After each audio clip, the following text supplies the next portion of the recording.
Hello and welcome to this week's episode of Talking Skritt. I'm your host John, better known as Dale. We're on Yak Spin. We have a fantastic show for you. The hype train leaves the station with the Path of Fire announcement.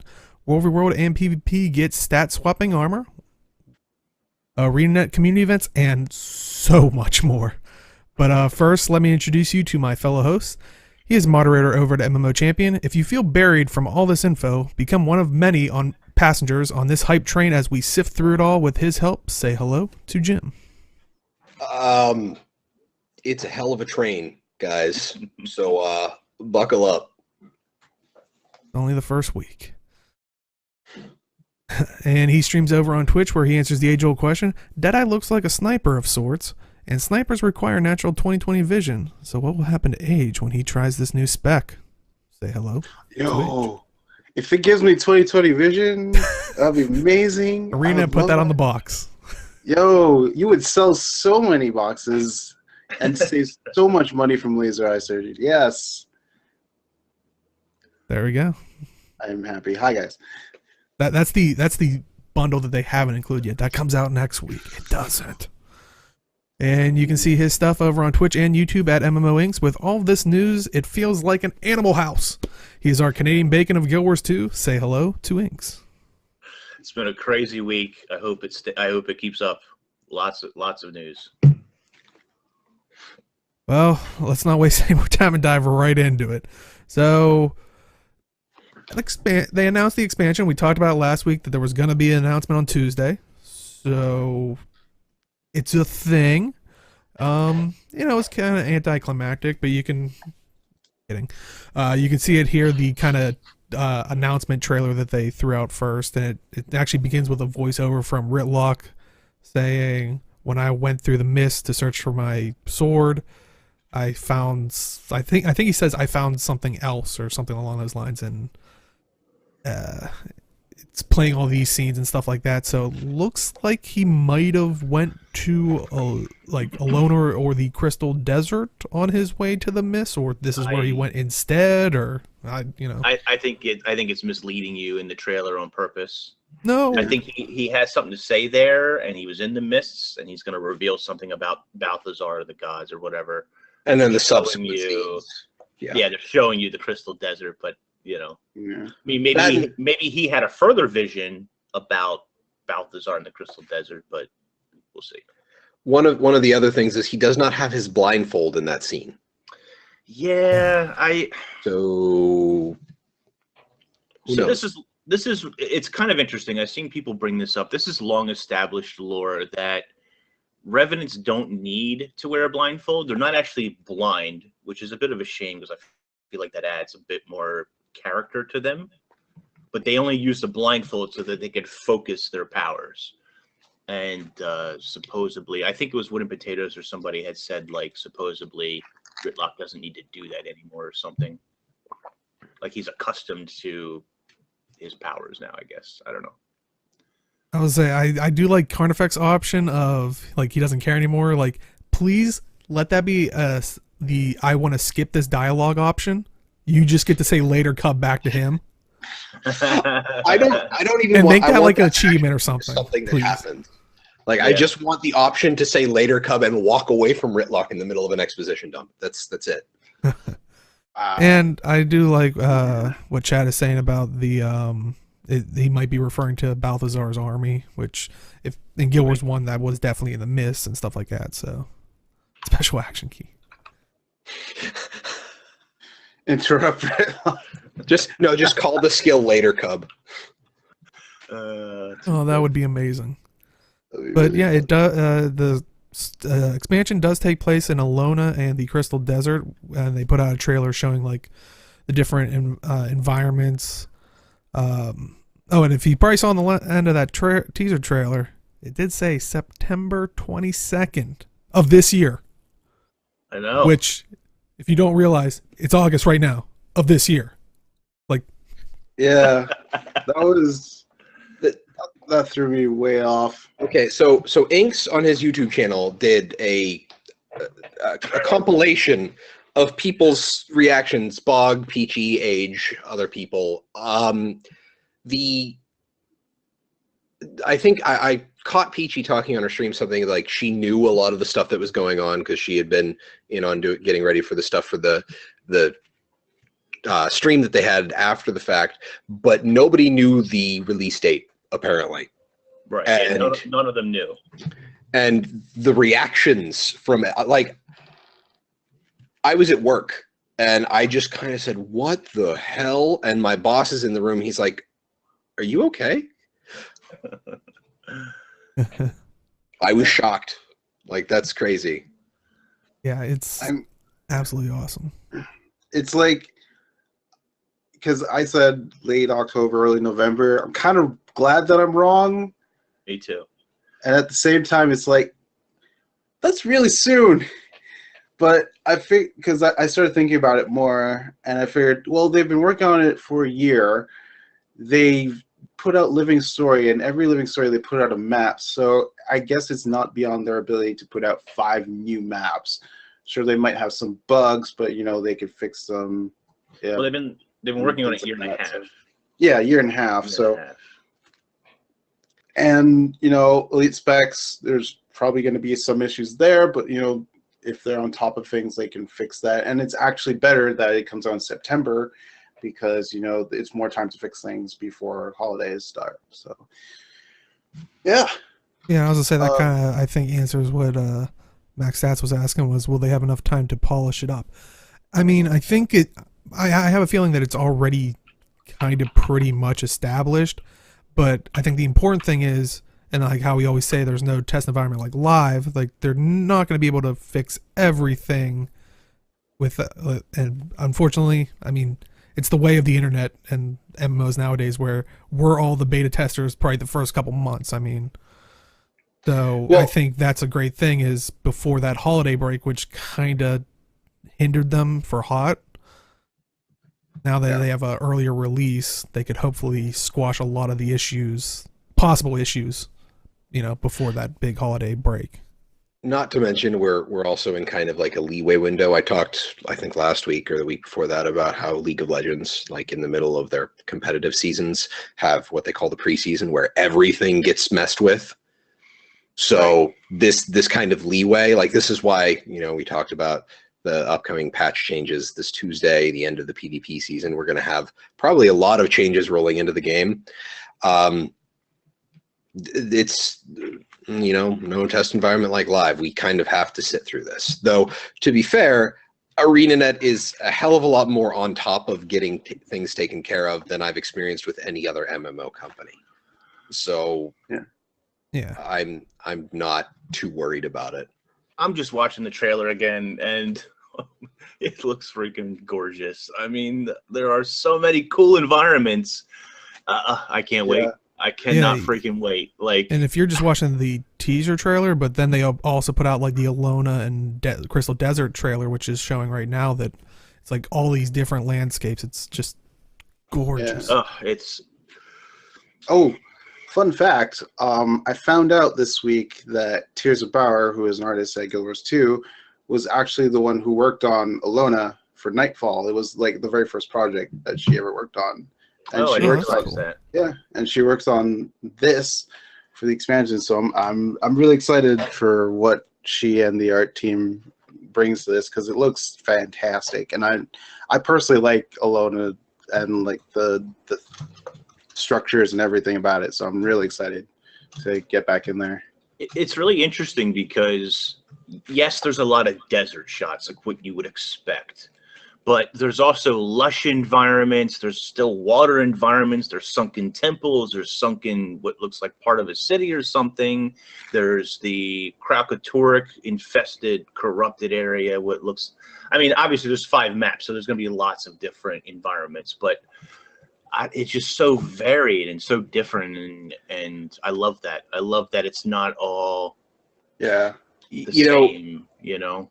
You bring up the environments, and one of the things that with the pricing on this means, with how, you know, they've modularized it, you can have people who are going from a free account to Path of Fire and not have Heart of Thorns, which means they won't have gliding. They won't have any of the Heart of Thorns masteries.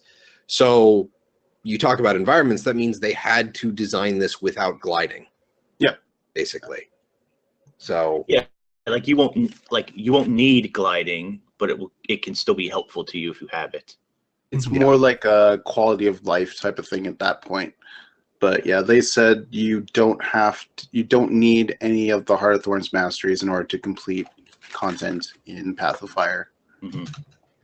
So And I mean, as you can see in this trailer, they also talk about, of course, Balthazar wreaking havoc, but you see images of his army, the Forged, that are like living armor. Also, we see Palawa Joko's undead army, Kralkatork minions. Like, it's just so The much. Choyo. Yeah. Choya, yeah. The Choya. Choya are super important. Yeah. They're gonna be fun to get the fruit. But if you don't know what he's talking about, basically the Quaggan in this area are Little cactus people. yeah, and So- supposedly so- when you defeat them, there's fruit inside. So So you could say that in Ilona, the fruit eat you? Yes, maybe. I know. Are they never? They Good attack you. It looks like. Yeah. Anyway, they certainly it's, will attack you once you attack them. So good. But yeah, they said there's gonna be 5 huge maps, and I know a lot of people are like, "Well, what's huge?" And I think other people have said, like, looking at some of the maps, like Yeah. the smallest of the maps are bigger than anything we've had as a map in game, so far. Yeah. What was it? Woodenpotatoes said that the first map can encompass all of Living Story Season 3 maps, I believe is what he said. so the quote that I had heard was that these 5 maps, so 5 in total, are bigger than all of the Heart of Thorns maps and all of the Living Story 3 maps combined. Ooh. And I heard.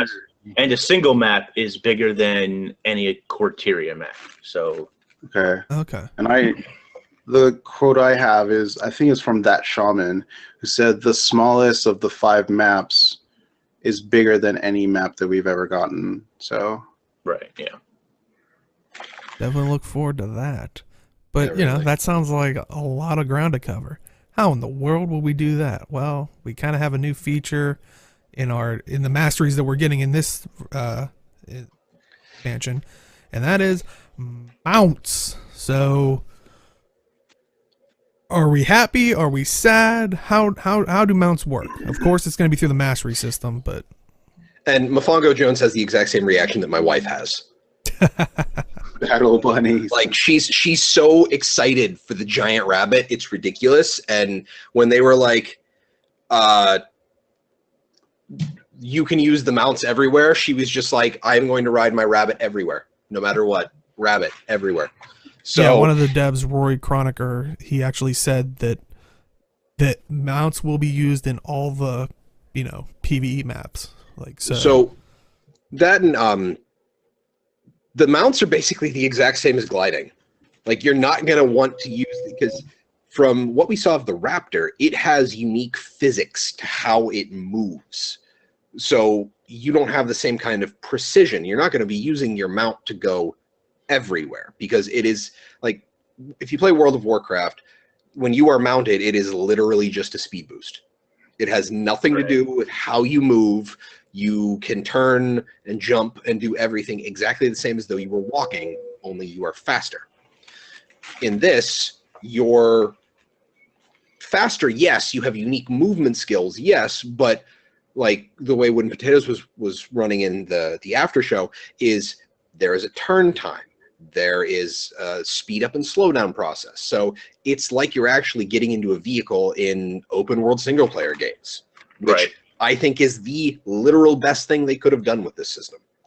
So I'm totally okay with this and actually pretty excited for it because they said that all of the mounts control differently.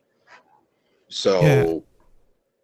And my concern is like what a lot of people in chat are saying, like hopefully mounts in capital cities will be disabled, or like I just have flashbacks of, in World of Warcraft, Tauren on those mammoth mounts standing over an NPC. It's like, what? with food that makes them 50% larger. Yeah, it's like Yeah. I don't like.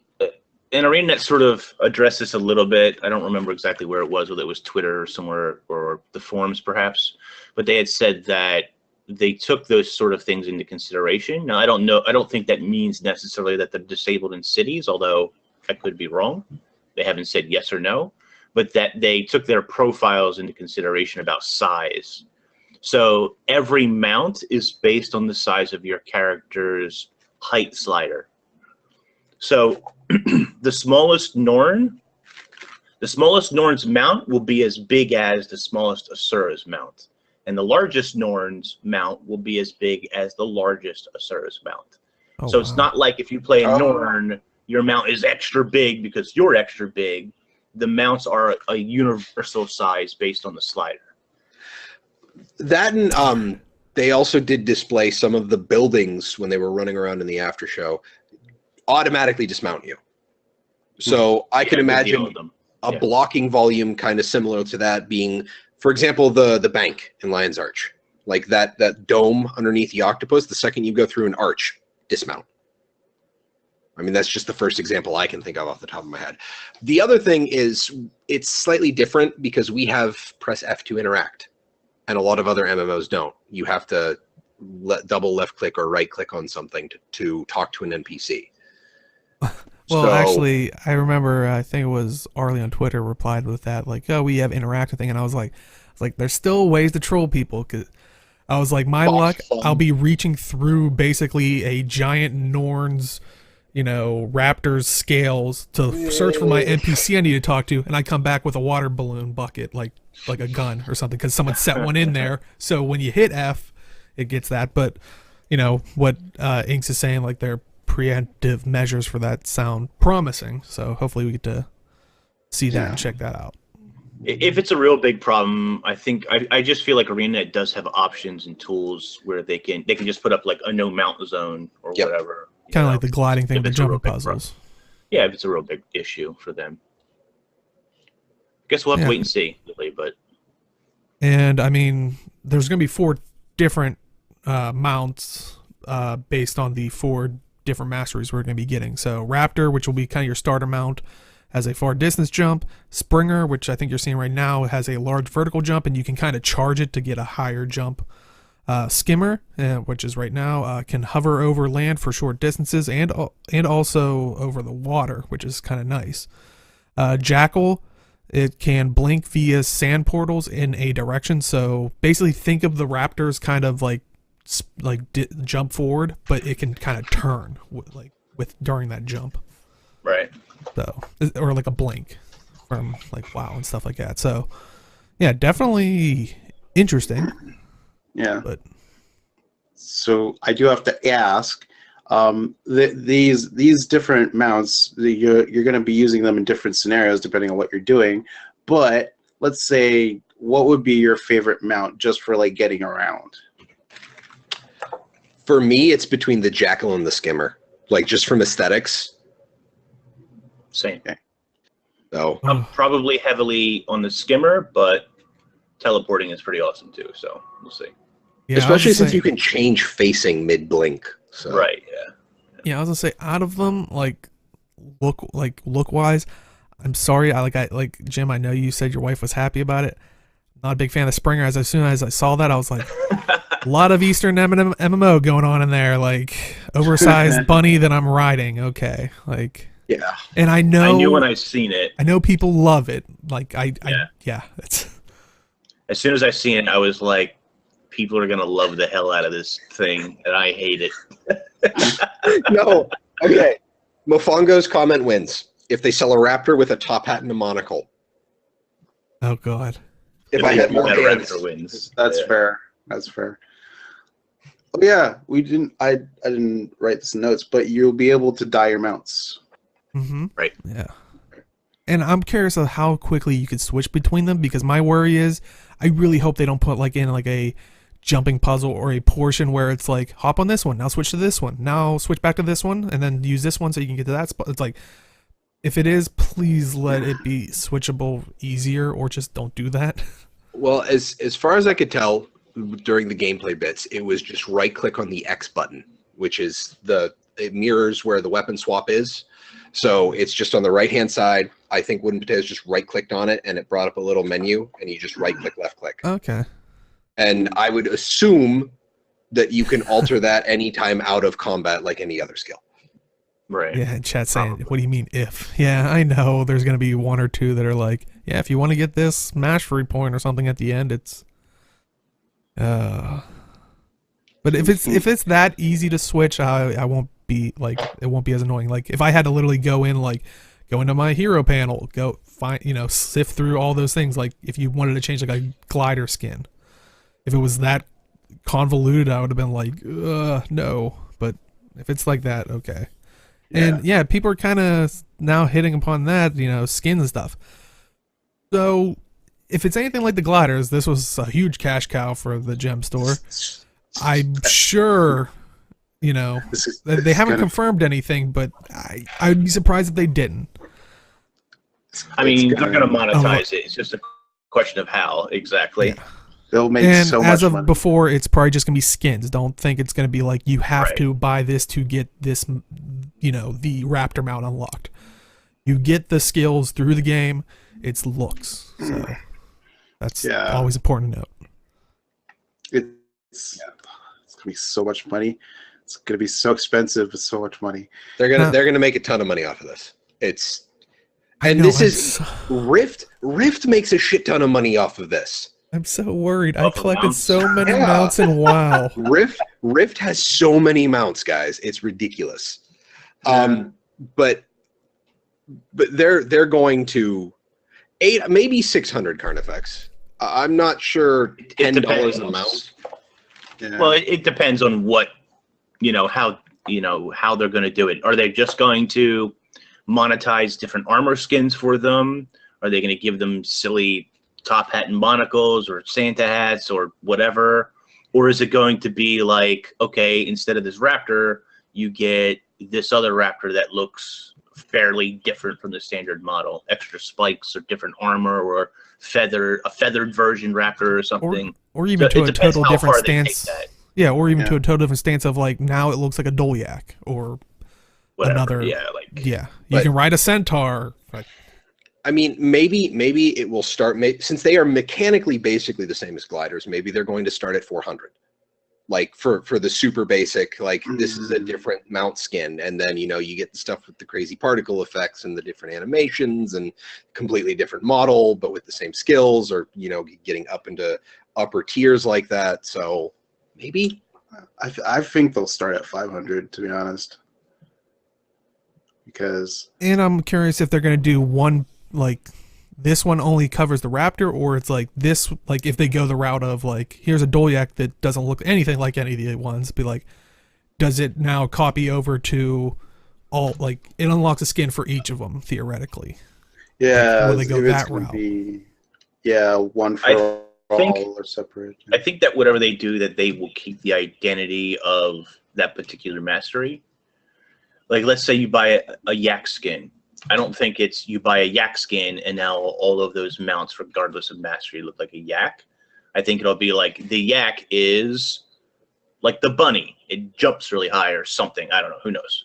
A super jumping Dolyak would be amazing. Well, it wouldn't make any visual sense, but it would be amazing. Or the horse is the blinker or something, like whatever. I don't know. But you get what I mean. Like I think it'll be individual mounts if they go that route. Okay. Which sort of leads me to believe that they might just do like appearance and armor packs rather than rather than like so we're calling mount. Bethesda horse armor DLC. Maybe a little bit more involved than that, but something similar maybe. And the important thing to note is when you reach the end of the mastery line, like it gives you like that, like you basically can then use the skills across the different mounts. They said, I think later on. The only like the last tier, I believe. So the mechanical thing that came out of Boggs talk during Woodenpotatoes after show is that I think the first mastery is you have the mount. The second mastery improves their movement mechanic. The third mastery improves their entering combat attack, and then the fourth mastery applies the third mastery to your other mounts. Oh, okay. So I think the Raptor, his combat boost is just double the damage of the attack. So your fourth mastery doubles the damage of all of your mount's attacks when entering combat. Oh, I see. So they wanted you to be able to apply at least, basically it's you trained this one mount, and now you can use what you've learned from that one mount and apply it to your other mounts, basically. I see. Okay. That's pretty Well, neat. that sounds good. Yeah. Any other thoughts on mounts? I didn't Oh, go ahead. Go ahead, Age. I didn't get Dale's response about what his favorite mount is. Oh, yeah. All I did was put Springer at the last. Oh, man. I don't know. It's really whoever gets me the Dolyak first. Whatever skin that will be.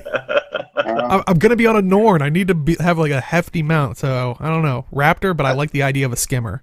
And also Jack, basically not the Springer. I like anything but the bunny. Yeah. I'm sorry, going Internet. Jackal. I know. Yeah. I'm a good Jackal, though. So Woodenpotatoes actually released, it was either late last night or early this morning, he released a 10-minute segment of an interview he did with Roy Kronacker, and I can't remember the other guy's name. Joshua Diaz. Yeah, Josh Diaz. And he asked the question of, we have waypoints, why mounts? And his immediate response was, it's about the journey as much as it is about how you're getting there. So to be honest, with the way some of these environments are set up, so have any of you guys played the game Prototype? No. Like a late Xbox 3, like a mid. A bit. It's an open world game. It has some pretty interesting traversal mechanics, and I just like running around in it. So if the mounts can keep me just running around and not just waypointing everywhere, then I will completely agree with that.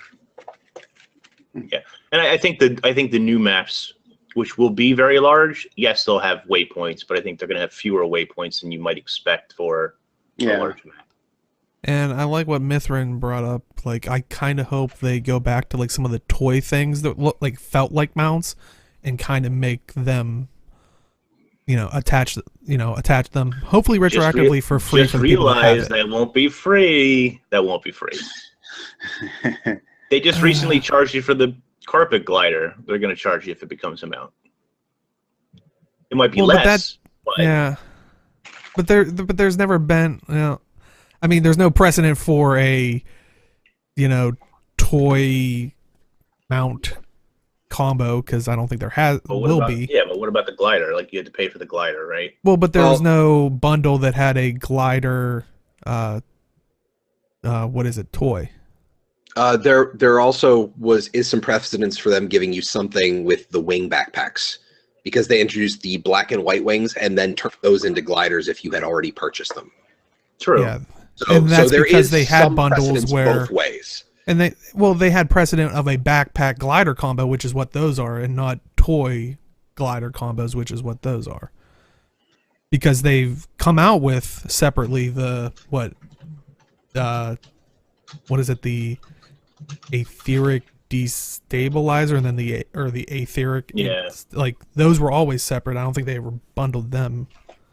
But I mean, I would like to see that. Hopefully it's not a, throw more money at it, but, we shall see.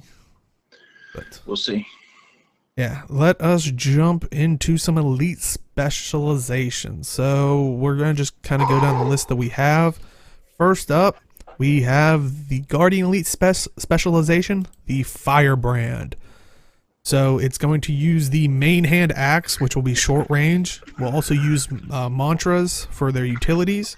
And also the virtues will be replaced by conjured tomes of lore. Those tomes act as weapons to rebuke the enemies and protect the allies. So, has anybody looked at the symbol that the axe lays down? It does bleeds. it's massive. Yeah, you're right. It's massive, but that animation, though, guys, that's beautiful. Like, I love how they showed off a special animation for Flameseeker Prophecies as well. I don't know if you caught that, but yeah, I missed. Where does that happen? Is that right at the end? it's towards the end. Okay, I totally missed that one. But Yeah, while Watch, he throws the shield in the. Oh, it's like the Librum comes off of the shield. Maybe I'm wrong. I have to watch it again. I thought it was the shield, but maybe it's just a book he throws in the air. It's like just Librum. It works well with the shield. Yeah. Yeah, if it's not special with it. Yeah, it'd be kind of weird if they showed it off. But it'd be like, here's what they look like, but it's only for the elite or the legendary. So I could see that'd be weird that they would do that, but I like if that's how it utilizes it. Yeah. Well, and Blue Jasmine brings up a good point, and the problem with tomes before they remove them, first point, is the timing. Yeah. That was the problem with the tomes before, is the buff window was so short, you had to know exactly what you were doing with it. Like, you'd have to memorize the 1 through 5 on the tome, on the old tomes, and have your skill order planned the second you activated it. Yeah. And right now you can see on screen, people on Reddit have started from like videos and stuff, collected some of these skills and whatnot, if you want to see the tooltips. And a lot of them are mantras, and mantras generally have a bit of a wind-up time, and then you can use it instantly a couple of times or something. Yeah. But from what I understand, these give you charges, and I don't think there's a timer on them. Right.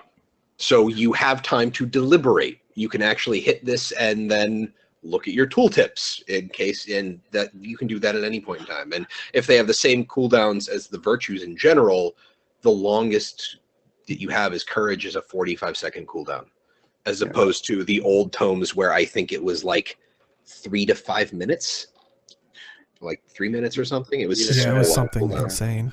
What's also very interesting is that in the traits you have a lot of access to quickness, which will actually help you with your casting abilities. Right. At the same time, it's going to also promote damage builds, but that's besides the point. But yeah, the thing with tomes is that you let's give a bit of history. So back in the day, when Guild Wars 2 was young, we had Guardians had an elite of tomes, and you activated those tomes, and you had a small window to activate skills. This it didn't feel good to do this all the time, so they actually replaced the elites with the elites you have today. And Feel My Wrath was from the offensive tome, and the elite signet is from the defensive tome. Yeah, exactly. So now they reinvented it, and they're bringing it back in this elite spec, and I really like how they've done it, and I've also liked how they've made the traits work well with the tome as well, because they increase the pages, which allows you more casts. They give you quickness so that you're able to get your skills out in a decent pace, and I'm actually fairly impressed with it. I think it's going to be a nightmare for me, but it's good for Guardian players. Yeah, I mean, we'll have to wait and see how everything plays and feels, but. Yeah, I definitely been looking at it and wanting to combine like kind of the tome thing with I think it's Radiance, one of the trait lines in there. As you kill someone, it regens the tome of, well, in this case, tome of justice. Yeah. So might have a good uptime for damage. So yeah. What's also interesting is that you can give quickness to allies, and that could synergize really well with like a Chronomancer in raids. So just secure 100% quickness. All the This is starting to feel like D&D 3.5 all over to me again, and I love it. How dare you? These are prestige classes. I love it. Yeah, no, for sure. Any final thoughts on the Firebrand? Enjoy your condies. Yeah, I mean, Guardians wanted better condies, and this is going to give you bleeds and fire and some other stuff. Yeah. So, I will. My last note is that for World versus World, it actually promotes a frontline Guardian that can actually do damage, but can still support like a regular support Guardian. Yep. So that's pretty cool. I like it. Yeah, I can't wait to get my hands on it. hopefully soon. But we'll talk about that later. So next up, we have the Necromancer Elite Specialization, the Scourge. Yeah, I butchered that. Scourge, whatever. Scourge. Uses the offhand torch. Also, they say it infuses the sand with their life force. Can raise sand shades to shield allies and torment foes. And their punishment skills turn enemy strengths into weaknesses, granting boons and protective barriers to allies, and burn and corrupt the ground underneath their enemies. So, I love the zone control on this. Yeah. Yeah. Like, this is nuts.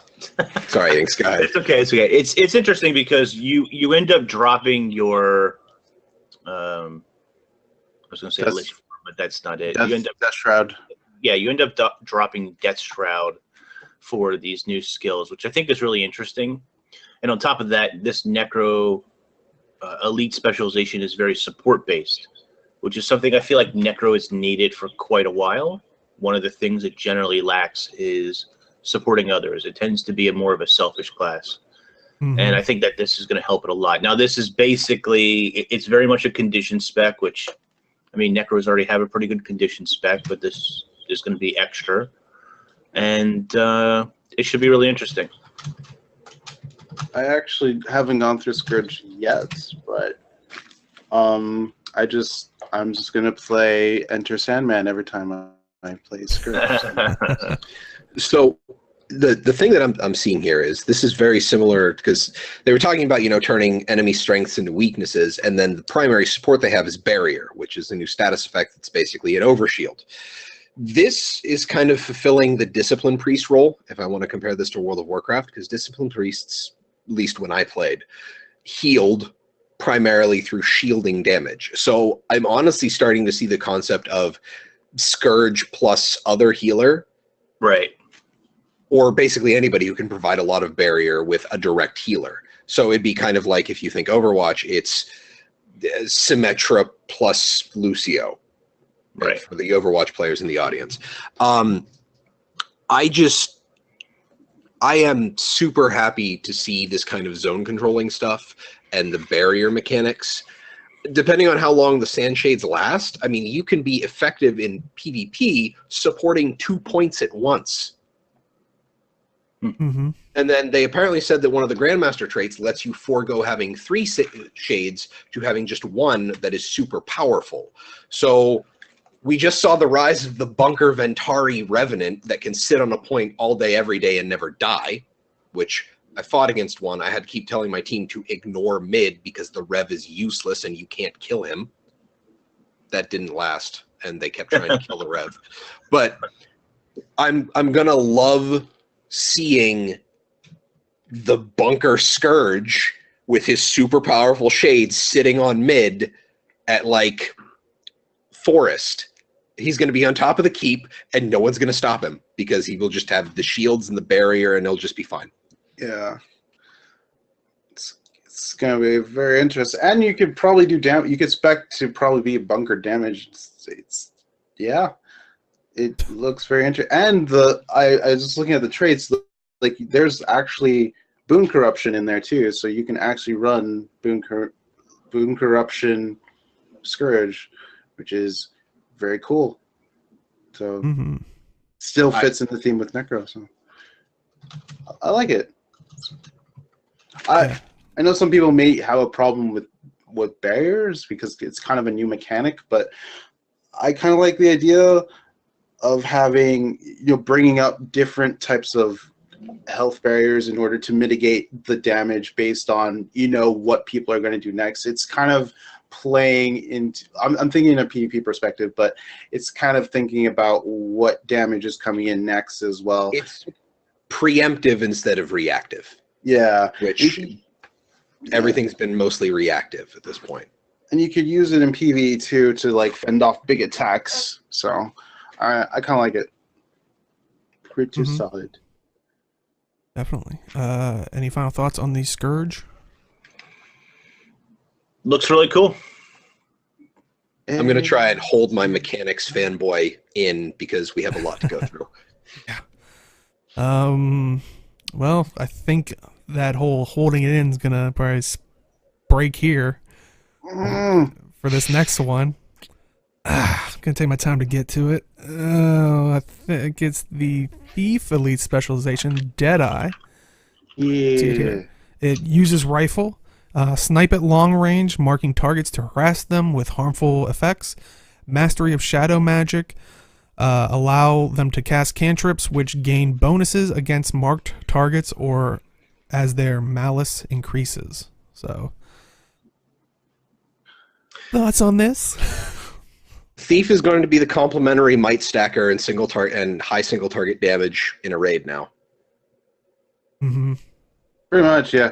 I don't know if you'll be like a permanent might stacker because there's some traits in there that can give you a lot of might, but maybe not max might and for long periods of time. But, you know, it'd be nice for a complementary type of deal. And I think the biggest thing is that it's a rifle. Now, rifle in Guild Wars 2 history hasn't been the greatest thing. Well, and for Killshot Warrior, it kind of works depending on your circumstances. For Engineer, when Hammer came out, it was just like obsolete weapon. So hopefully this brings rifle back to some extent.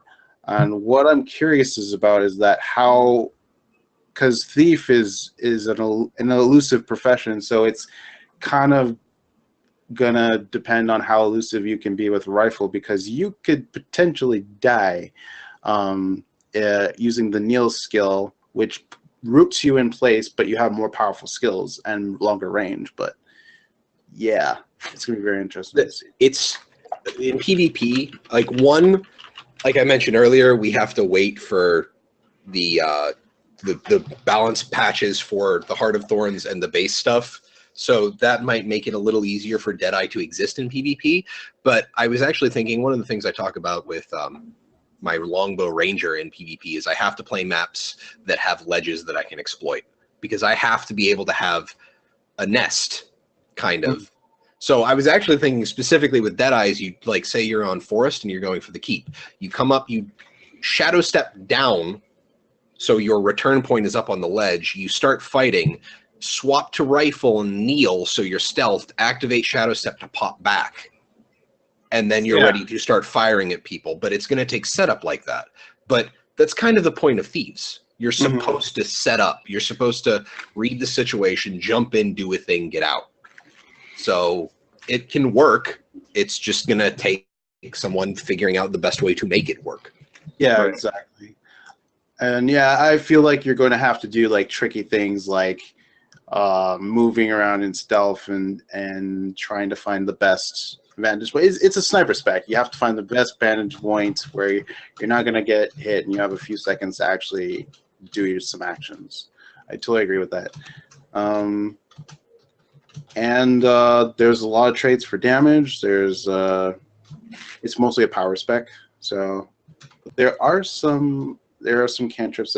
The best cantrip is the Elite, which is like thank you, because it's called Shadow Meld, and it has 2 charges, and it will remove reveal and stealth you for like 3 seconds.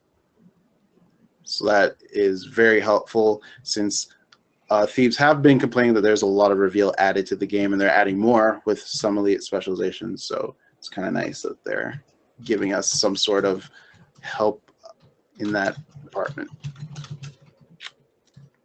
Yeah. Any other thoughts on the Deadeye? Yes, but I want to leave. So. Don't want like an 8-hour show? Yeah. I don't want to make an 8-hour show. We don't want to force Age into his 24-hour stream. We have to make him do it of his own free will. That's right. Well, I mean, right now we're not playing, so who cares if they bring down if his 24-hour stream brings down the game? As like last time. Oh wow! It happened one time, and we only had one stream, so 100%. That's true. But yeah, I put my thoughts on YouTube if you guys ever want to see that. There you go. Awesome. Let us look at the Mesmer Elite specialization, the Mirage. So uses main hand axe, close and mid range.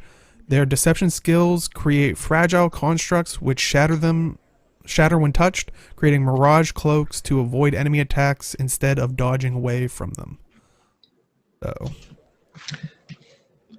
So they changed up their dodge. That's really cool. I like it. Because Thief has blur and acrobatics, and it's basically you just evade in place. So that's very cool that they have that now. They have blur. That's the F3. It's basically it's the F3 or the F4, one of the ones that gives you distortion, basically. Oh, F4, yeah, distortion. That's an invuln. Blur is more like just evade. Oh, so everything just that comes at you counts as an evade as opposed to invuln. Yeah. Okay, so it would trigger other stuff that happened when you evade. I really love all of the different teleporty kind of skills. They're just all over the place, and that's going to make them super annoying, but I don't know. Also really fun to play, right? I love maybe not play against, but fun to play. Yeah, there's such a concept, like in kind of the storytelling point of this spec, of confidence that the Mesmer has, because you don't have to dodge anymore. Well, you have to dodge, but well, you dodge, but it's just you're so confident in your own magic that it's just like I don't have to physically dodge. Yeah, I like that theme. That's pretty cool. The thing that interests me the most is that are people going to be like tricky in World vs. World and PvP with this? Because if you're not dodging anymore, you're not as obvious, and you can kind of like run around with your clones and things like that, and unless you do obvious skills. But I kind of like that theme of being like blending into your environment, or just having a blending in with your illusions type of thing even more now. So, not to mention the one skill that they have available that lets you transfer your targeted clones to another target. Yeah, that's huge. Yeah, that's going to make killing Mesmers even harder now. Yeah, and it's a Condi. It's mostly Condi spec from what I've seen. So, yeah. Hopefully, it gives them the damage they need, because it might make Condition Mirage work, because Condition in raids I'm talking about. So it's the highest damage build that they have. So this may just boost it up enough to make it work out. The only concern is that it's Confusion and Torment. And if I learned anything from the Revenant, Torment is not super awesome in PvE. But we'll see. Maybe they'll be making some adjustments or changes. Yeah. Well, here's hoping. And like you said, Jim, Mesmer seems like they're just comfortable with their magic. Well, what if this new Warrior Elite specialization comes along and starts messing with them? This new one, the Spellbreaker. So uses daggers in both hands. Uses meditations to see past their enemy defenses, able to use their adrenaline to perform a full counter, absorbing the next attack against them and damaging surrounding foes. So this person is annoying to casters. Yeah, this is the best elite spec out of all of them, in my opinion. Really? Wow. Yeah. The zone that they drop is just, what is it? Boons and conditions can't happen. Like I don't know. I'm gonna read that skill, but basically, if I see any warrior complain about this, I'm gonna say, you shut your mouth. It's so good.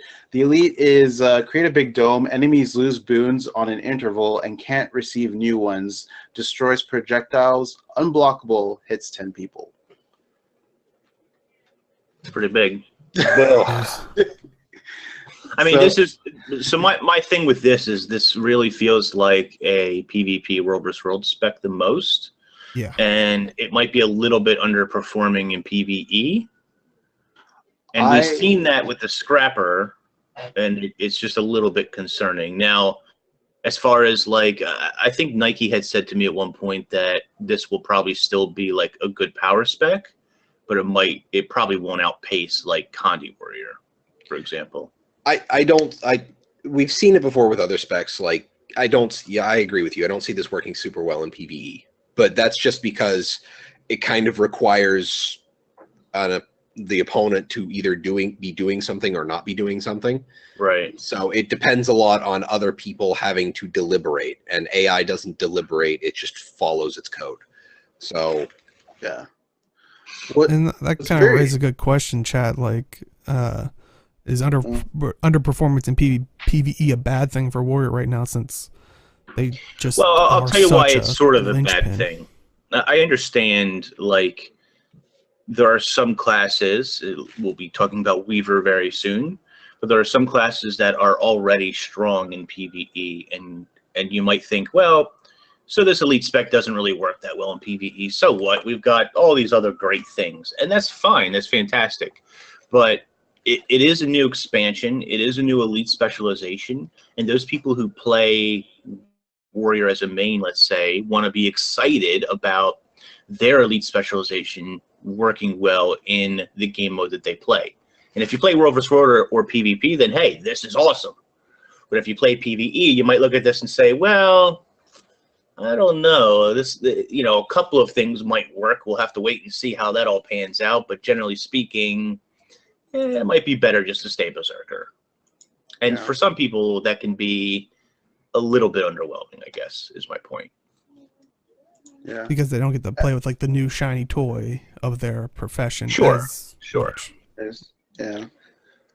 But there are a few reasons why I think this is the best elite spec, because one, you remove boons like so much. You can probably actually run Hammer again, because there is a minor trait. I don't think it has an ICD where you can remove a boon if you CC it. You could run PS with this because of the auto attacks. You can you have a 12k heal that removes 7 conditions. It removes 7 boons from you, and it's on a 25-second cooldown. You have a trait that gives you lifesteal and improves your dagger attacks. You have combos that can improve your damage. It's just a really good power spec, in my opinion. It's basically power corruption mancer, I guess. Right. I think Woodenpotatoes sort of described it as like a Guild Wars 1 Mesmer something or other. I can't remember the exact term he used, but it was very Guild Wars 1 Mesmery, like boon corruption or boon whatever. I can't remember exactly what he said, but it can he really said it reminded him of a shut Guild down Wars well. 1 Mesmer. Yeah. Yeah. So. Oh yeah, I can see that. Any other thoughts or concerns for the Spellbreaker? Really interested to play it in PvP and see how it performs. I'm gonna play it in PvP. I'm gonna have to create a new character for this because I can't imagine my Norn warrior wielding daggers. I just want to give a warrior dagger and shield because I think it'd just be funny. And MK makes a really good point that I didn't really consider right away, but that warrior heals really bad in raids. I'm not talking about raid. I'm talking about like, yeah. Sure, no, I know that, but I'm just saying, like, in raids, that heal is really bad because you don't want to remove the boons. Yeah, just use healing signet. It's fine. Yeah. Oh, we shall see. Next up, we have the Elementalist Elite Specialization, the Weaver. Holy crap. Uses main hand sword. Yay. Close range. Uses dual attunement, which we'll definitely talk about. Cycle elements from hand to hand, combining them in their central skill. This skill changes depending on their elemental attunement and choice of weapon. So kind of think of it as a more elaborate, like the thief skill that would, like... You're a mage thief, basically. Yeah. But... Could someone explain the dual attunement to me? Okay, so your first attunement is it goes to your main hand. And then if you hit another attunement, it goes to your offhand 2 skills, and your main hand 2 skills gets the new attunement. Okay. So I'm in fire. I spec to a Weaver. that means I'm dual attuned to fire. If I hit water, I am then water fire. So my main hand is water skills, my offhand is fire skills. The 3 skill, which you should know since you're a thief, is a mix of the two. Now, the thing that's crazy to me is I had to write down all the new weapon sets. They have staff. They have staff, which is a full 5 set, but still the 3 skill is still a mix between the 2 elements.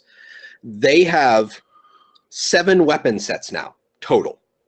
Oh, dear Lord. From what they said, there is new... There's more than that. 40 skills? There's 40 skills, really? Yeah, at least 40 skills for that, because there's 10 different possible. You're either dual attuned to the 4 or the other one. So you've got 10 possible attunement combinations. That's insane. You've got 7 weapon sets. So Yeah, that should honestly, be 70 skills, shouldn't it? well, honestly, You have a lot of skills, guys. 40 was the number that I seen thrown around, but regardless, it's ridiculous. Like, people were complaining that warrior gets 2 daggers. Oh, they get 2 daggers. That's they're getting 40 plus skills. I mean, come on. What the heck? It's not like Elementalist was any good in every game mode already. Oh, sure, wait. let's just give them 40 more skills and make them OP as hell. That seems fine. Like, Not I didn't. to mention.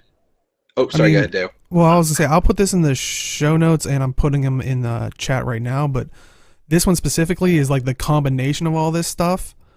Like, it was too long of an image. It just wouldn't have shown up well enough to show it off. Like, but it's just long. Like it shows like kind of all the. Oh, I'm gonna save that and look at that later.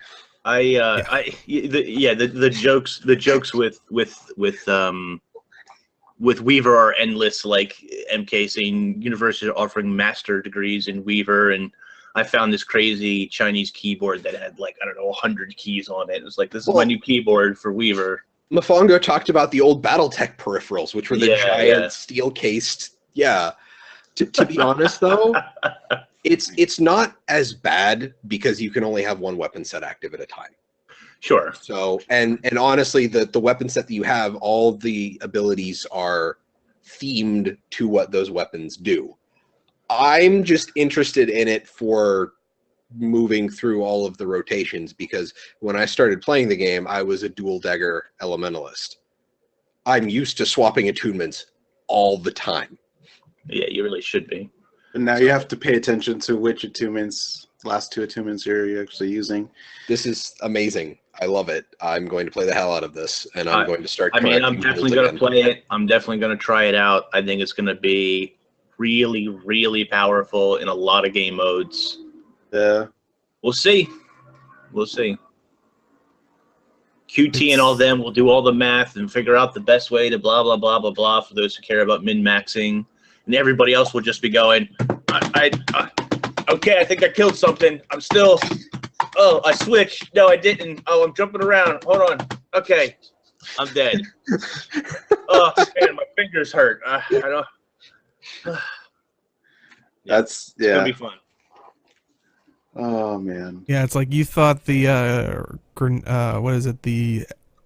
engineer kit like rotation was insane. Holy crap. Not to mention, I love the fact that they have basically said that this is a bruiser kind of spec. Right. There's a trait that gives all of your dual skills barrier. So this is going to be amazing all over the place. And I'm actually really happy that we can't combine elite specs, because the amount of protection that Tempest could pump out combined with barrier. Oh, man. It's going to be a lot of fun. It really is. Yeah, that's a good point Uncultured Shadow brought up. It gives a lot of super speed, and I forgot Az was coming out with like a theory crafting a build around super speed, so you get permanent super speed or almost permanent super speed. So That's gross. Yeah, that sounds like fun. I want to play that. Yeah. I mean, some of the skills. I don't know what that skill just was. There's a water skill where he twirls backwards and puts the water field down. It's fun. It's water sword too. Yep. Yeah. It's just cool. It's just cool, right? Yeah, and that's a water field for the entire spin back. So And that one, he goes underground and pops up, and the animations are freaking amazing. Now, the question is, does that count as an evade? That's a good question. Yeah, I don't know. I'll read the tooltip.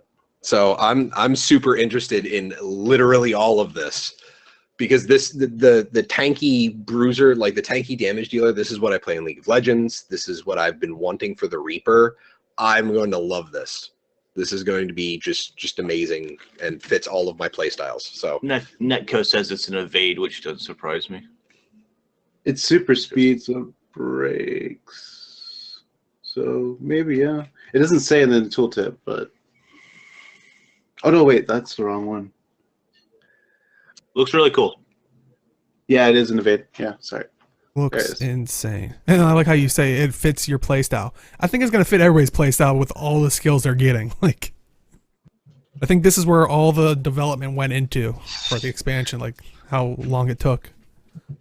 But, because they said they started working on this as soon as Hot launched, right? So it was probably like, okay, guys, we all got to work on this Ellie. Like, but any final thoughts on the Weaver? Good luck learning all 40 plus skills in order to find out what you do when you swap weapons. You'll be fine. It'll be nothing. I do think that whatever ends up being most optimal, and I know not everybody cares about playing most optimal, but for, like, let's say a raiding situation, it does give players that feeling of, having maybe a more complicated rotation. It's probably going to give players that feeling of having a more complicated rotation and being rewarded for being able to pull that off. And I know that there are people out there who really enjoy that aspect. Definitely. Next up, we have the Ranger Elite specialization, the Soulbeast. So this is using main hand dagger, close range, new ranger pets in Alona as well, so don't worry. You enter stances to take on the aspect of wild creatures. When the Soulbeast merges with its pet, they gain its unique abilities as well as the abilities of its archetype. So go for it, Ings. Yeah. You're the one who has the ranger. Yeah, I mean, I love this. I love the entire idea of it. The second I heard that, like, you were gonna eat your pet, consume your pet, whatever, soul bind with it, whatever you want to call it, I like to think that you're just consuming him. But but I thought, like, how good is this going to be for World vs. World? Because pets are a big problem in WW, outside of, like, roaming, let's say. And just in general, like, even in the latest Fractal, your pet can get out of position and just die instantly and then be useless. So I'm really looking forward to this. Some of the skills look really, really good. It does look like it's a conditioned spec because of Dagger, and I can't wait to try it out. This is the one I'm obviously most excited for because I play Ranger, and I was never that big a fan of Druid. I don't have anything against Druid, and I'm looking forward to going back to, like, or to having a really good, you're just not a fan of support play, I'm guessing. Well, no, it's not that I don't like support play. It's just Druid really wasn't my thing. Fair enough. And so this looks like it could be a lot of fun. We'll see how it mixes in with, like, the other Condi Ranger stuff out there. In before Ink's tweeting that Rangers still aren't welcome and organized. We'll see. We'll see. I think it'll be fine. So I do have a question. You said that pets are a problem in WvW. Yeah. Well, in like Zerg play, in large scale combat. Why is that? Well, they die instantly, and then because they utility. Don't. Right. I keep forgetting it's PvP combat, so they don't get the 90% reduction in AOE damage. And even if you put them on passive to try to keep them close to you, they just get cleaved down, instantly killed. That means that the cleanse that you want from the bear, you're generally not getting all the time when you want it. Right. So that's just one problem with Ranger in World vs. World, but it's a big one. Any other thoughts on the Soulbeast? I want to know what that plant thing does. Oh, the At the end iboga That looks can like actually, poison. I can probably. actually find that for you because there were some new pets that were added Yeah, as they well. listed a bunch of new pets, and So there was a treant pet, seems to grant healing abilities in a lightning storm. Flower pet has range combi abilities and a PB AoE bleed plus vuln plus damage. And it looks like, is Warthog new? No. No, that's not new. But Warthog gets knocked down, leap, bleed, and a PB AoE bleed plus vuln damage. I think this is when you go into like that beast mode thing. So, but treant and flower pets, those are pretty new. So. A treant, that sounds like something every druid's going to go. Yeah, maybe. Yeah, maybe. Maybe druids will use that pet yeah, more. definitely help. I kind of like it because I'm not a fan of pets in general. Back in Guild Wars 1, I most of my time was playing Ranger without a pet. So this actually makes me want to play Ranger again. So we'll play Ranger more. I think Yeah, it's definitely intriguing. I think that some of the animations are a little less flashier than some of the other classes, but we'll see. I don't know. I guess you really gotta like green too. I mean, I really like green, so it doesn't bother me. But like a lot of the every animation we see is like green, so there's that maybe. But then Mesmer's purple. I guess it doesn't really matter. Anyway. Just chat's helping the arena of the gem store. Trust me, they don't need help with that. I think they got it. Yeah, they don't need help monetizing anything. I mean, maybe like kind of going off what Maxed Out was saying, like, you know, special special skins in the gem store for your ranger. Why not have that be one of the things for that? If they're gonna do like, you know, the dagger skin or whatever after you fill the hero special, you know, the elite spec. Maybe a unique look skin for a pet, but you know, we shall. Yeah, I've been saying that kind of thing for a while. Like one of the things I like about hunters in World of Warcraft is, as in like special pets that you can go after, special skins and pets that you can go after, right? Spirit animals and so on. I think the only issue with the gem store or something like that is you're only appealing to people who have rangers, and that audience.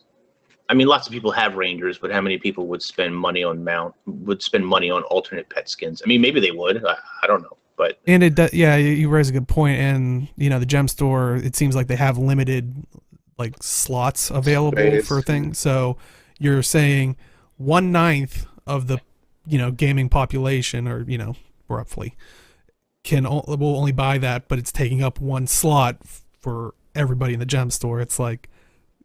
Pros and cons to that. So yeah, that's a good people will point say to be like, well, I don't even play Ranger, or Ranger's not my main. I'm not interested in this, right? Yeah, and then people will be like, I want my spirit weapons on Guardian to have a special skin because I use them so much or something. Yeah. But it would be really cool to add to the game or something, and who knows what the future holds. Yep.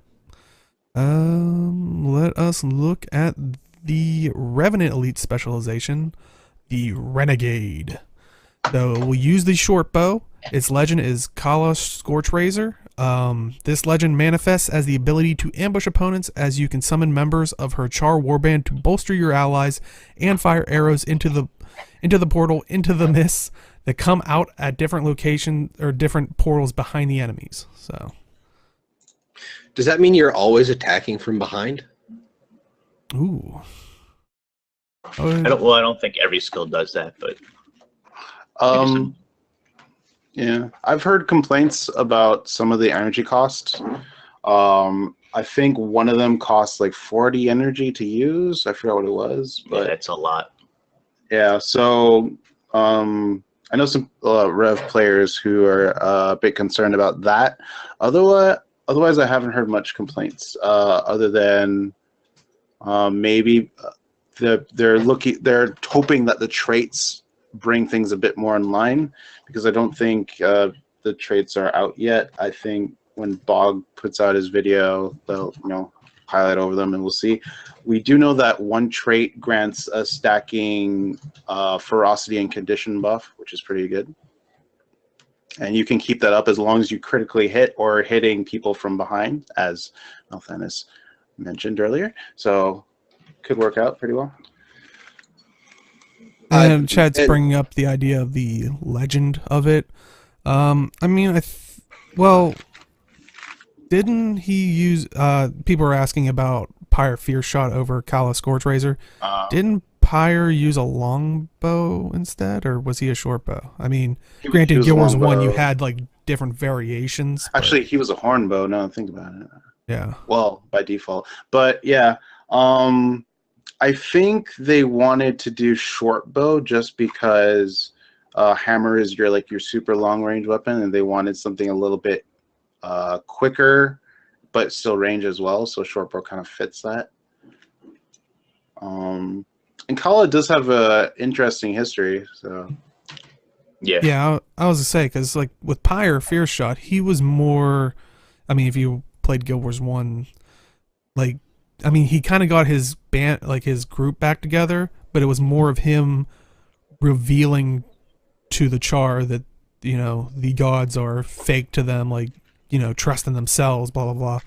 Whereas with at least the mechanics of utilizing these allies, it seems like, Kala Scorch Razor would be a better fit, at least for that, I think. You could say Pyre started the fight, but Kala was the one who pretty much ended it and rallied all the other warbands together to fight the Flame Legion. So, also Kala was a rebel as well. So, yeah, and she promoted female soldiers, which is kind of cool too. So. Right. Yeah. So going back to like when they announced Dragon Hunter, it seems that all of these elite specs also seem to be matching thematically better. Yeah. Didn't think about that, but so like name with stuff, it being tied to stuff in game. So yeah, because I mean there are little spots in the new zones they mentioned that will talk about these like elite specs and stuff like that, which is nice. It's not. I know we talked about in the past of like a whole side like quest line type thing. It's not that, but it's definitely a cool step in that direction. Now, the other thing is Mofongo brought up earlier that people are worried about the energy costs and about how integral Herald is to playing a Revenant right now. So I'm going to withhold judgment on that until they do the next big balance patch that they're going to roll out. Yeah. Herald's not that integral to Condi though. To Condi Rev. Not really. Yeah, you could run. Yeah, it does have some nice benefits, but if Renegade, I assume that Renegade's going to fill those gaps as well. But that's the other thing, though, is it feels like a lot of the time that you don't get a lot of, like, for example, you can use a given trait line in multiple different kinds of builds. Maybe only one, or maybe only like two, sometimes only one. But Revenant kind of has this problem where I feel like if you're not using Shiro, your destruction traits don't get used too much. If you're not using corruption, your Malik's Legend doesn't get used too much. So, or at least that's my experience with Revenant. I'll admit I haven't played my Revenant all that much, but yeah, unfortunately with the latest, Herald got nerfed a long time ago, and it just hasn't been in a good place since then. And the last time that they did a balance patch, they pushed Revenant, Condi, and Malik sort of into that spotlight more, making Herald less and less useful, especially in PvE content. Forget about PvP and World vs. World and stuff, because it's a whole different, especially World vs. World, that's a whole different world of possibilities for the Revenant. With the 10k hammer Coalescence of Ruin. Like, yeah. Like Revenants in World vs. World are ridiculously strong. So we'll see. We'll have to wait and see how this sort of plays out. The energy cost is the biggest concern, but that can be adjusted. Yeah. I'm interested how it'll work out. Definitely during the preview weekend where we get to try out the elite specs, people will be able to go over and see pros and cons. And ArenaNet does have enough time to actually go in and fix some of the things that they could do right away, and maybe keep in mind the things that they can't fix in time for the expansion, but they can release a little bit later. So just keep that in mind. I am Give them excited your to see feedback. where Renegade goes, because I used to play Revenant so much, but I don't love Condi Rev in its current form. But we'll see how this sort of changes the game. Yep.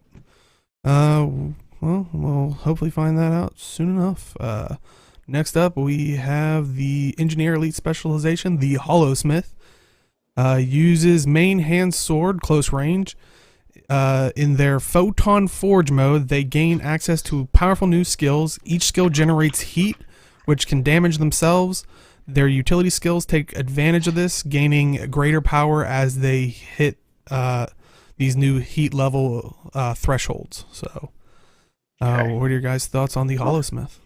It's Rumble, right? Yeah, I'm good.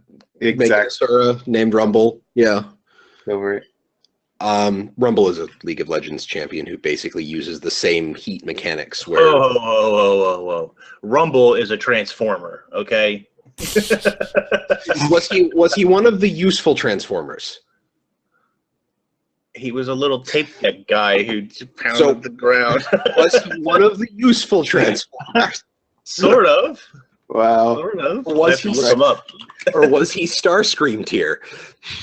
Oh no! Wow. Yeah, I'm going there. The concept of heat as a mechanic is something I love. Honestly, I'm super interested in the Grandmaster traits, which all affect the way you deal with your heat.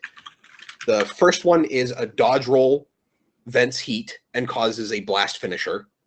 So you get that. It's like the Earth dodge roll from Arcane in Elementalist. The second one gives you an additional 50% heat, and you have skills that now have a second tier when you're over 100% heat. And then finally, there's another one where you don't take damage from overheating, but you can no longer you have to wait for your heat to build up and then blow up and then come back down. I absolutely love that heat management is the Grandmaster trait setup. That is the best way for them to do that. I really do think. So It looks strong. I'm excited to try it out. I think this is going to be a power build. Like, it's got burning for flavor in there. I think it can make use of burning in Condi specs, but I think a lot of the stuff coming out of Holosmith is going to be power based. Yeah, I think it's gonna be a hybrid build actually, because I know there's that new stat that has power, precision, ferocity, and condition damage. So Grieving. yeah, That could be interesting. I think it'll be very interesting if it could pull off hybrid. And I know some people who are gonna try to pull off YOLO Smith, where they just try to blow. My God, YOLO Smith. It hurts. It hurts, but it's gonna happen. Carnifex makes a good point. There's no offhand power weapon for NG. Yeah, Is there an offhand for NG? there's shield. Pistol and shield. Is there an offhand for NG? I mean, Well, what is shield? Shield's kind of it's a block and a block. it's, Yeah. To be perfectly honest, I don't think I can remember a time when I actually used weapon skills on my engineer. I was going to say in the video they're using pistol, sword pistol. Interesting. Yeah. Well, yeah, pistol is like the only real offensive thing, because it's what, flamethrower and glue shot for the offhand. Yeah. yeah. I just love the little hollow pistols. It looks like a lot of fun. And Savage, I think it's your F5. You lose the elite tool belt skill for your Photon Forge mode, and that completely it's basically like a kit unto itself. Yeah. So it'll be like kit swapping. So Why did they make the symbol a fidget spinner? Like, I didn't say that till now. is that like a little? Is that an inside joke at ArenaNet? Like subliminal messaging? You know, you gotta get your spinner action in there. Gotta play Holosmith. Oh man. get your Eternal Alchemy fidget spinner from the WeLoveFine Yeah, too good. Oh no, someone's gonna make that now. But I was gonna say, damn it. There's like this AoE arena that you could put down, and I kind of feel bad that if you're fighting against a Spellbreaker, because you have to make sure he puts the dome down first, because the arena gives you boons, and so you won't get the boons if the Spellbreaker puts the elite down. It just ruins it. This is just anybody who focuses on like area of effect empowerment, the Spellbreaker just ruins. It's gonna be so funny. I'm bringing up Spellbreaker again, but I just find it hilarious how much Spellbreaker is just gonna just say no, he can't do that. No. Oh my God, MK's right. It's a Beyblade arena because then you have the one tool belt skill that gives you the spinny blade thing. Oh boy. So we could play Beyblade. Dale, make that an event. You could totally. I love how Well, they we're just gonna see how added like. functional it is. I love how they just added a sort of dancing like at the beginning of the whole this thing here. Yeah. Anyway. I think it'll be cool. Yeah, Yes. I'm looking forward to it. Also, one of the other things is sword deals damage based on heat, but does not cause heat. Right. So you actually have a really solid baseline. And yeah, Star-Lord brought up the whole thing. It looks like their weapon looks like some kind of beam saber. So Yeah. so I'm looking forward to playing this. Yeah. Oh yeah, it's definitely somebody fun. did make a thing of it spinning. I remember that. Crazy. I'm gonna save that too. Someone from whoever makes things at WeLoveFine, make a fidget spinner for this. Oh god. I will buy one.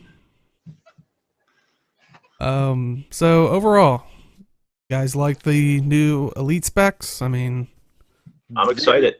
Yeah, Are there- there's no one spec I'm just kind of meh on. mhm. Mirage maybe, but that's just because I haven't really found a way to play Mesmer that's really fit with me yet. And that kind of leads to my question of like, is there any specializations you're seeing right now that are like, I'm gonna have to try that to see if like kind of you said you haven't found like a Mesmer build that really resonates with you. It's like Mirage definitely I'll have to try. Deadeye, I can't play Thief to save my life. I can't play it in PvE, can't play it in PvP. I probably couldn't play it in WvW. Deadeye is something that, like I've been saying for how long, I want Rifle on Thief for a sniper. So I kind of feel obligated to try Deadeye because I've been saying I want Rifle on my Thief for the longest time. So maybe this will be a spec that I actually like to play. Yeah. I'm gonna try all of them. They're all interesting. I'm interested to see like, how does it make me feel about that class after playing it? Inks is gonna make characters. Oh boy. And then he'll delete them. Let's not get ahead of ourselves here, I'm looking forward to trying Weaver just because I want to learn all the skills so that whenever I need to pull out an Ellie, I'll know what to do. Renegade, I'm kind of interested in because I like Condi Rev, so it might play super well with Malix, but I don't know how much to an extent. But it won't matter because like Spellbreaker will just destroy everyone. So yeah.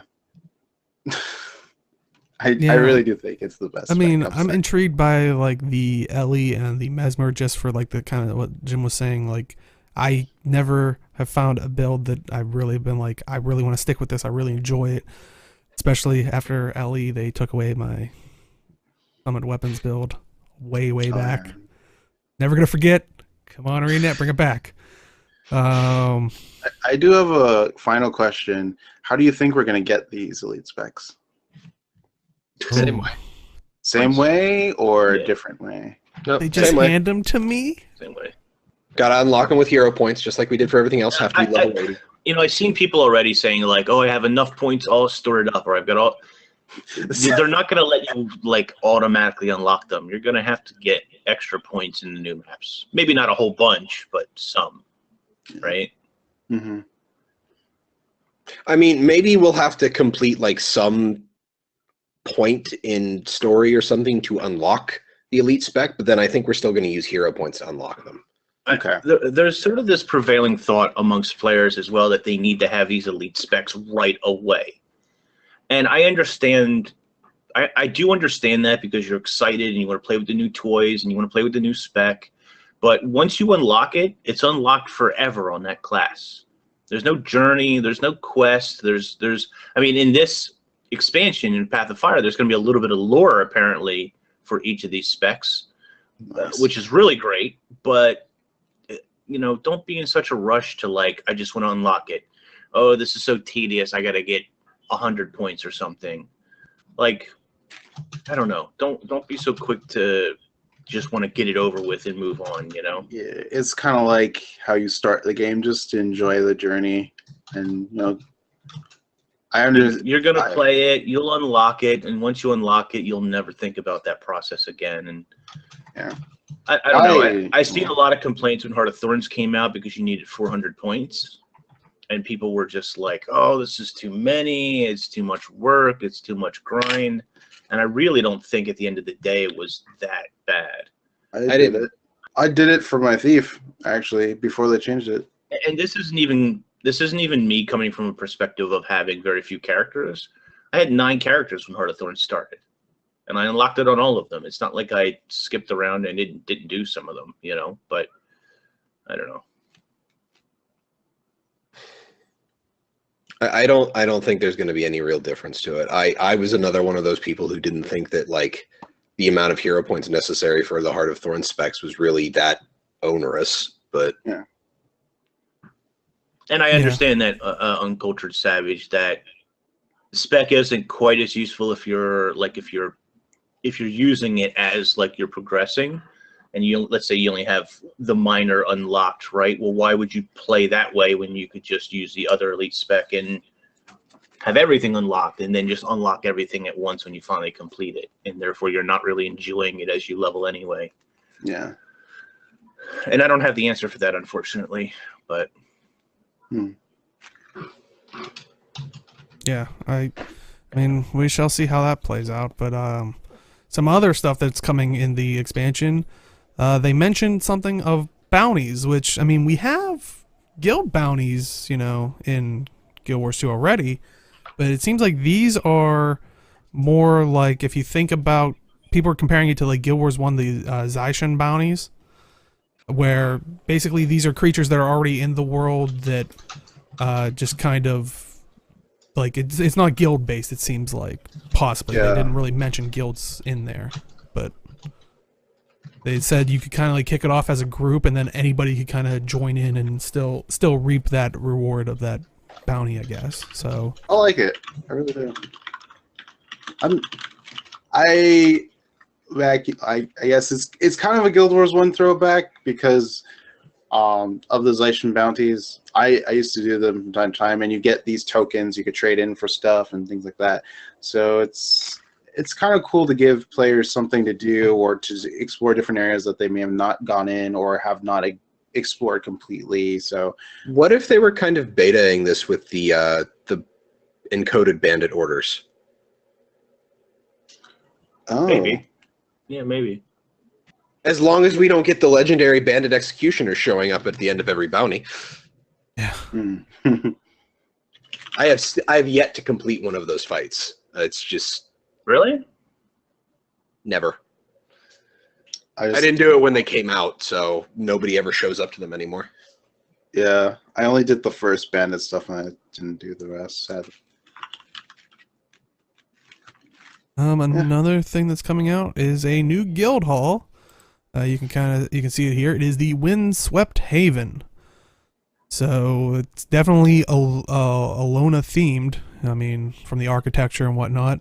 But geez, like if you're, like we said before, if you think these landscapes are looking beautiful, like here's your new guild hall. I mean, Best guild hall right now.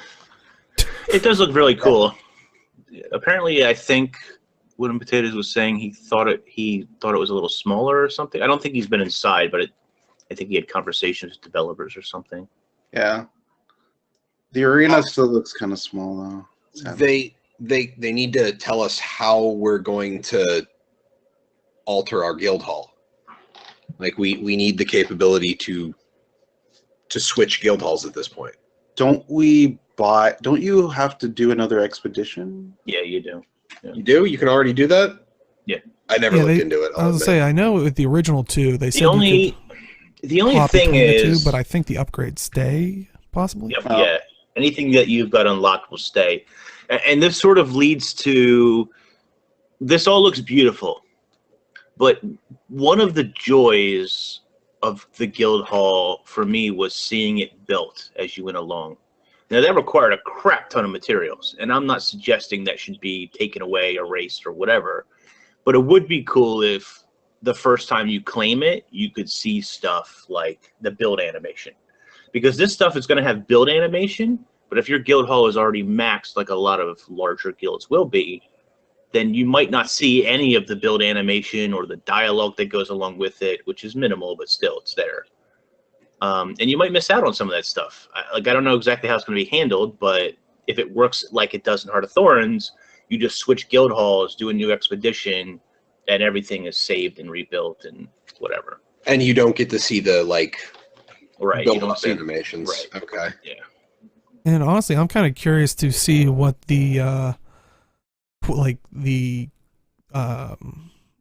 is in there, since last Right. last It's not gonna be expansion was Mordrum clear out the Mordrum. Yeah, it'd be weird if it was like clear out the Mordrum. It's like, is this a bug? Might be Balthazar's. I mean, it looks the God, forge. it looks gorgeous. Yeah, Really does look nice. All on it. Yeah, max stats. Even just a montage of it being built up when you take it or whatever. I'm fine with that. I just want to see like Actually, do like a full pan out of like an air cam, and you just pan around the entire guild hall, and everything's building up at the same time. Like, Yeah. that'd be yeah, cool. yeah. Just because like there's a ruined state for each building, and that changes as you upgrade it, right? So I want to see that, but I don't want to start over from scratch either. So Yeah. I don't know. Yeah. See, this is and somebody mentioned back in chat that Mafongo, I think, brought up is scribing is Heart of Thorns only, and some of the upgrades apparently require you to have Heart of Thorns. Yeah. Right. You So- won't be able to claim this guild hall if you don't have Heart of Thorns. But you'll be able to go into it if your guild claims it. Wait. So claiming guild halls is an entirely Heart of Thorns thing? Yeah. So at least one person in your guild, or One person. a few people in your guild have to have Heart of Thorn, have to have Path of Fire. They have to go in, claim it, and then everyone else in the guild can go in.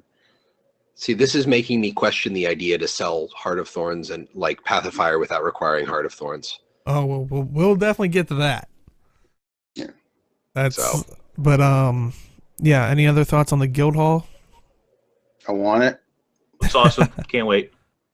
And I know another thing that some people start to look at. They also said on like the website, like armor and weapons, like collect and upgrade armor sets and weapon skins. People are kind of focusing on the upgrade portion, like, is it going to be kind of like legendary crafting, but without the crafting? Like, what's? Yeah, I read that on the site too, and it's going to be interesting. So I figured, like, for the elite specializations, hopefully they'll have some sort of armor for each profession. That would be, like, honestly more than enough. And you can upgrade that, like, maybe 1 or 2 tiers. Maybe something like the World versus World armor. Right. Yeah. Something like that. Maybe we'll see. Yeah. Like, It could here's also the base version. Yeah. Secondary, tertiary, whatever. So it could theoretically also mean that, like, maybe they're talking about people that have exotics or something lower, like you upgrade, just so add a sense of reality, possibly. Yeah. I know it would suck if that is, but that might just be them saying, we're gonna have new armor and weapon skins and stuff like that. So Yeah. but I would like that though. That would be awesome. Also, you're probably thinking this sounds a little bit light with all this stuff. I mean, we've already been going for an hour and a half, and if you think that, sure. But people are probably asking where are the raids or maybe dungeons or fractals. Well, Benjamin Arnold on the forums actually did confirm that there's going to be more raids and fractals. So, and as they said, chill, guys. Just how is this a question? Because No. people, it's what people expect out of an expansion, raids. Right. Yeah. So Yeah, I mean, when they did Heart of Thorns, they discussed like raids and stuff, right? And people in general from other MMOs, let's say you don't play Guild Wars 2 or you don't know a whole lot about it, they expect dungeons to be part of an expansion. And when you see that this announcement, they don't talk about raids, they don't talk about dungeons, they don't talk about world versus world or structured PvP. And so, I mean, I think it's valid questions. I think it's a little, I mean, they're going to do raids, right? That they haven't stopped the raiding team, and we just got a brand new fractal, so obviously they're going to do fractals. But I mean, it is a relevant question for people. Like, when is this going to happen? Is it going to happen a little bit after launch, a month after, more than that? yeah, that's a good question. It's going to be the same with World vs. World content and PvP content. I think it's just going to be when it's ready type of deal, because they're going to be their own releases. So it's starting to look to me like with the expansion is expansions for Guild Wars 2, because this is the question we always ask with Heart of Thorns is what is an expansion to Guild Wars 2? Heart of Thorns, like expansions in Guild Wars 2 is new systems, new locations, new mechanics. So locations, mechanics would be, masteries and elite specs, and then like the guild hall and stuff. And then story, obviously, but raids are going to be a thing continuing because they've basically stated that they're committed to having it because they've got a raid team. Fractals is what they've committed to for their 5-man content, and it's not like they're just going to not develop for WvW or PvP anymore. That would be silly. I expect to see Ilonen maps for PvP in the future. So I think it's the reason I say I think it's certainly a valid question and concern with people is, will you need to have Path of Fire to play the new raid? that's Probably. a good question. I mean, Yeah. that's probably a good possibility, right? couldn't So play then- the Heart of Thorns raids without Heart of Thorns. Sure. So even though they release on their own schedule and cadence, it's going to be locked behind the new expansion, which I'm not saying there's anything wrong with, but it's just not being announced at the same time because they run on their own timetable. And that's sort of a different concept than people are used to. So of course that's going to raise questions with people like, where is this stuff? Yeah, I think it's fair too. And also, we'll touch upon it here because we're definitely going to talk about it later. On the forums, they also said, because everybody asked, also, he didn't mention anything about World v. World. Well, it's once again on a different time schedule, and they actually said that there was going to be announcements later this week, which there was. And we'll definitely talk about it. But any final thoughts on basically the content that we're going to get that they've told us about the expansion? Final thoughts. I still have a pre-purchase, but yeah, I know, right? My final thoughts are these. I've had a couple of discussions with people already saying that they're on the fence. They're not quite totally sold just yet on Path of Fire, and that's fair. This is going to be a feature light expansion with supposedly a lot of content. The problem is we haven't seen exactly what that content is going to consist of.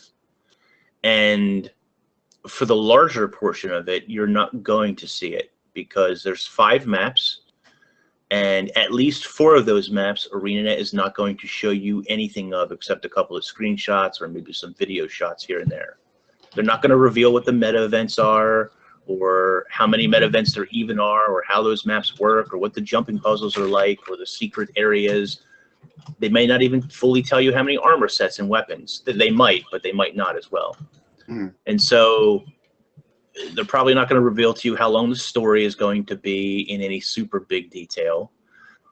And I understand why that can be sort of hard for people to sort of then justify. But there will be, and we're going to get into this, but there will be weekends that anybody, even if you don't own Guild Wars 2, can play. You can create a free account and play. And I would advise everybody to participate in those things. For my final thoughts is just that I started this Guild Wars franchise playing Nightfall, so it was probably just, it was 100% guaranteed I was going to get this expansion just because we're going back to the desert. And I felt like this, when this announcement was finished, I felt like this sort of resurgence or reinvigoration in the game, which I haven't felt in a while, which is really good. So that's why I'm pretty excited to actually be playing this expansion. Now, that being said, I know everyone isn't me and may question or doubt some certain things, so I would definitely take advantage of the preview weekends. Even if you don't have the game at all, you can make a free account and you can go try out Path of Fire. There are 2 weekends. We'll talk about them in a bit. But, yeah, I think it'll be good times for Guild Wars 2 players. Yeah, and I think the content so far is great. I mean, and you know, I can't wait to see more. And like we said, we're definitely gonna get chances before you, if you want to, before you purchase. You know, kind of dip your toe into it and see if you know this is the right choice for you, which I think is excellent. And you know, speaking of those weekends, sorry.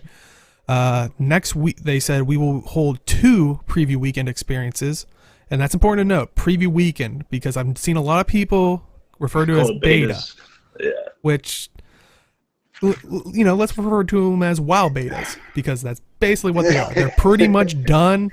They're just showing it off to you. But these aren't betas. They are preview weekends. During which every player, as Inks was saying, with a Guild Wars 2 account in good standing, can jump in and play the selected expansion content that for each of the weekends. So, you don't need to have Heart of Thorns. You didn't have to pre-order it. You just need a Guild Wars 2 account. That could be a free-to-play one, but as long as it's in good standing, so not banned or anything like that. But yes, August 11th to the 13th, which is not next week, or which is not this week, but next week. Players will get a taste of the first open world map of the expansion and the Raptor mount. And then August 18th to the 20th, which is the following weekend, players can create demo characters and play in player versus player or world versus world with the 9 new elite specializations. So your guys' thoughts? These are much more focused than the stuff we got to do with Heart of Thorns. Although I think those were technically betas. Like actual betas. Sorta.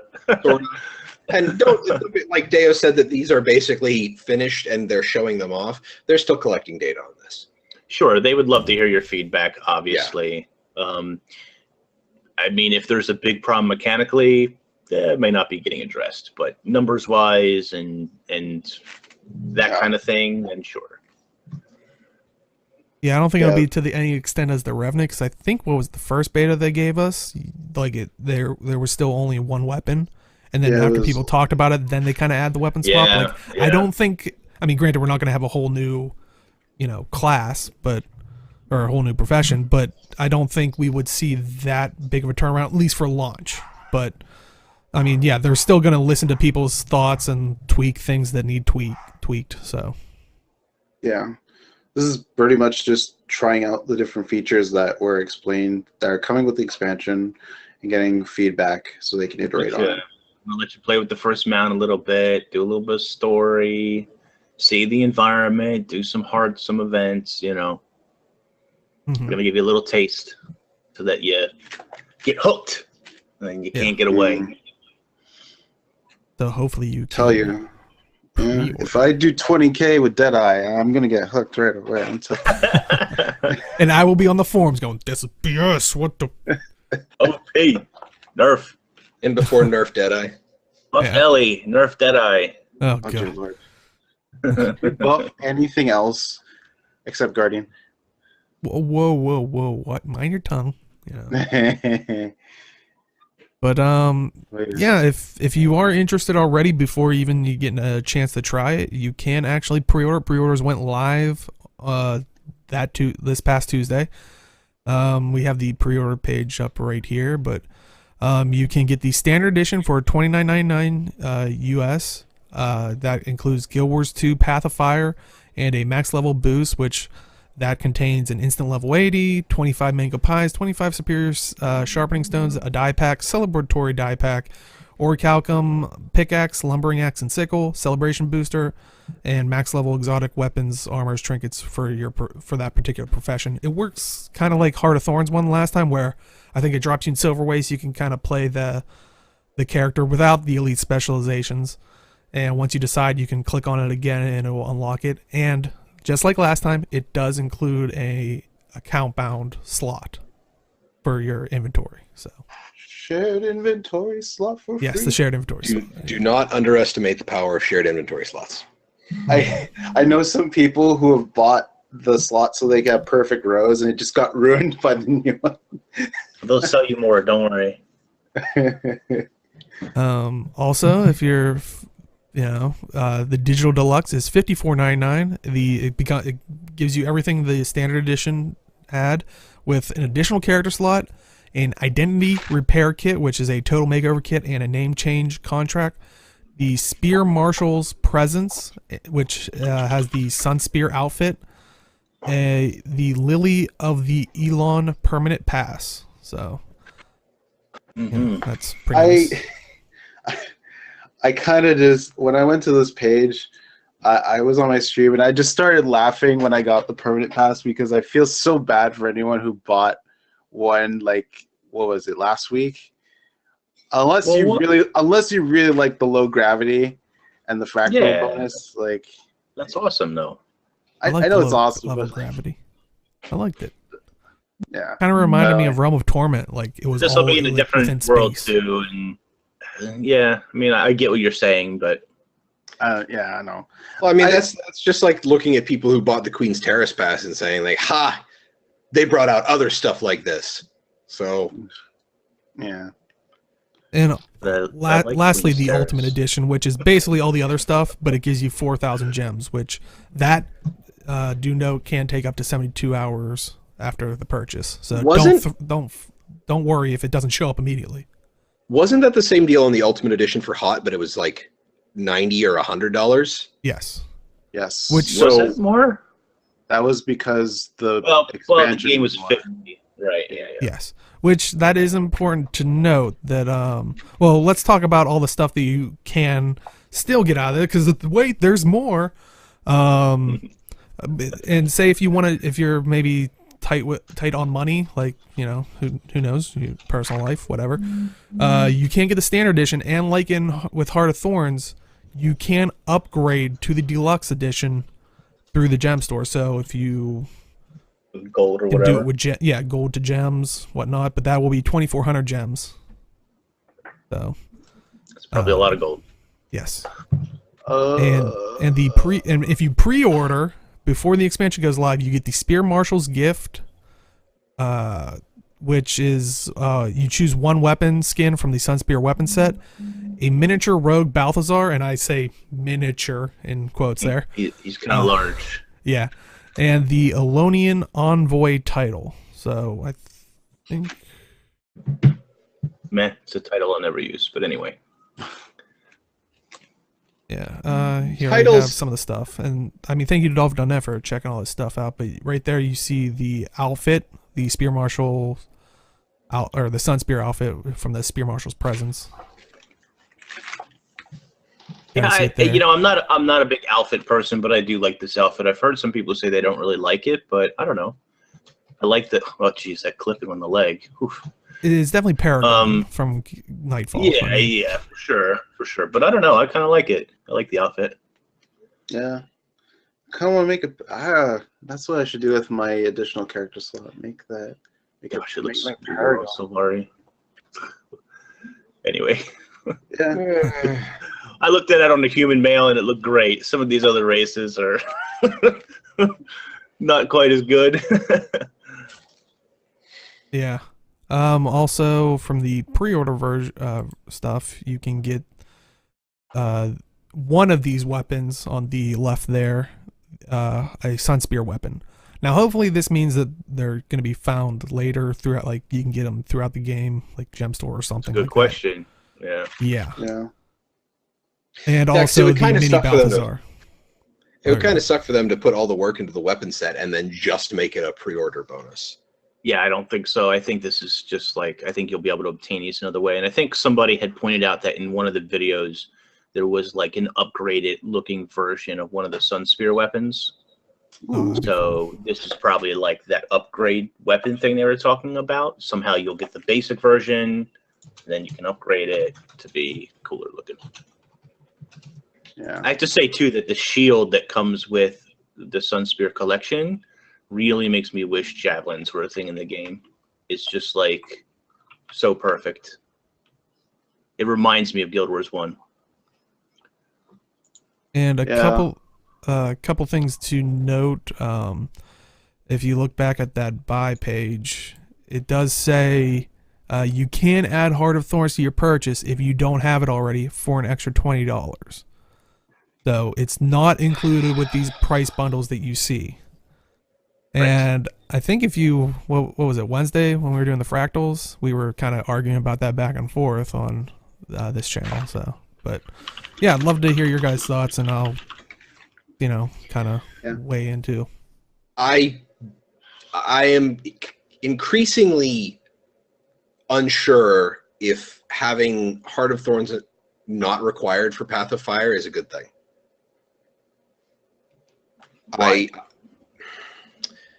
The lack of gliding, the lack of other elite specs, the lack of apparently locked guild hall stuff, locked materials, locked stat sets. I understand that a lot of this is to more incentivize people to buy Heart of Thorns, but it's getting to the point where like people are gonna be like, oh, I'll just glide to that point, and then there's somebody else in the jumping puzzle or something who's just like, I can't do that. What the hell? So I'm, and from what Deo's notes are showing here is Revenant, you can play Revenant, but you can't access Herald. Yeah. Right. Yeah, we'll go over that since someone's even also bringing it up in chat. Like, if you buy Path of Fire but don't have Heart of Thorns, Revenant is available if you buy only Path of Fire, but you will not have access to the Herald Elite specialization, which was, and that'll be for like any of the, professions as well. Like, you're not going to be able to have Tempest for the LE or, basically any of the other ones. You won't have access to Heart of Thorns masteries, but those masteries are not required to complete the content in Path of Fire, and you will not be able to claim the new PoF Guild Hall or have access to scribing. So Right. that's. And people are saying this is going to be a pain to keep track of and stuff. I don't think it's going to be as bad as you think. They're always going to offer a bundle. If you want to buy Heart of Thorns, you buy Heart of Thorns. If you don't want to do it, then don't do so. But if you're going to play the game, then this costs just as much as Heart of Thorns did. So it's not like you're paying more than you did when Heart of Thorns launched. You're paying the same, actually. As a veteran player who owns the game, you're actually getting a discount. So I actually think it's probably the better way to go, especially with the veteran player base. And a new player can just bundle it together and pay what you would have paid anyway. Mm. The question then will pay be more for the Living Story chapter. Well, yeah, that's sort of a different issue, but you have to do that anyway with Heart of Thorns. You had to buy season 2. Right, and then now someone who's getting in because Path of Fire is releasing, they also have to buy Heart of Thorns and season 2 and season 3. So if we continue on this pattern for the next expansion, it's expansion plus PoF plus HOT plus the past 3 seasons. Yeah, it's an expensive if you want that stuff, but you don't necessarily need the seasons.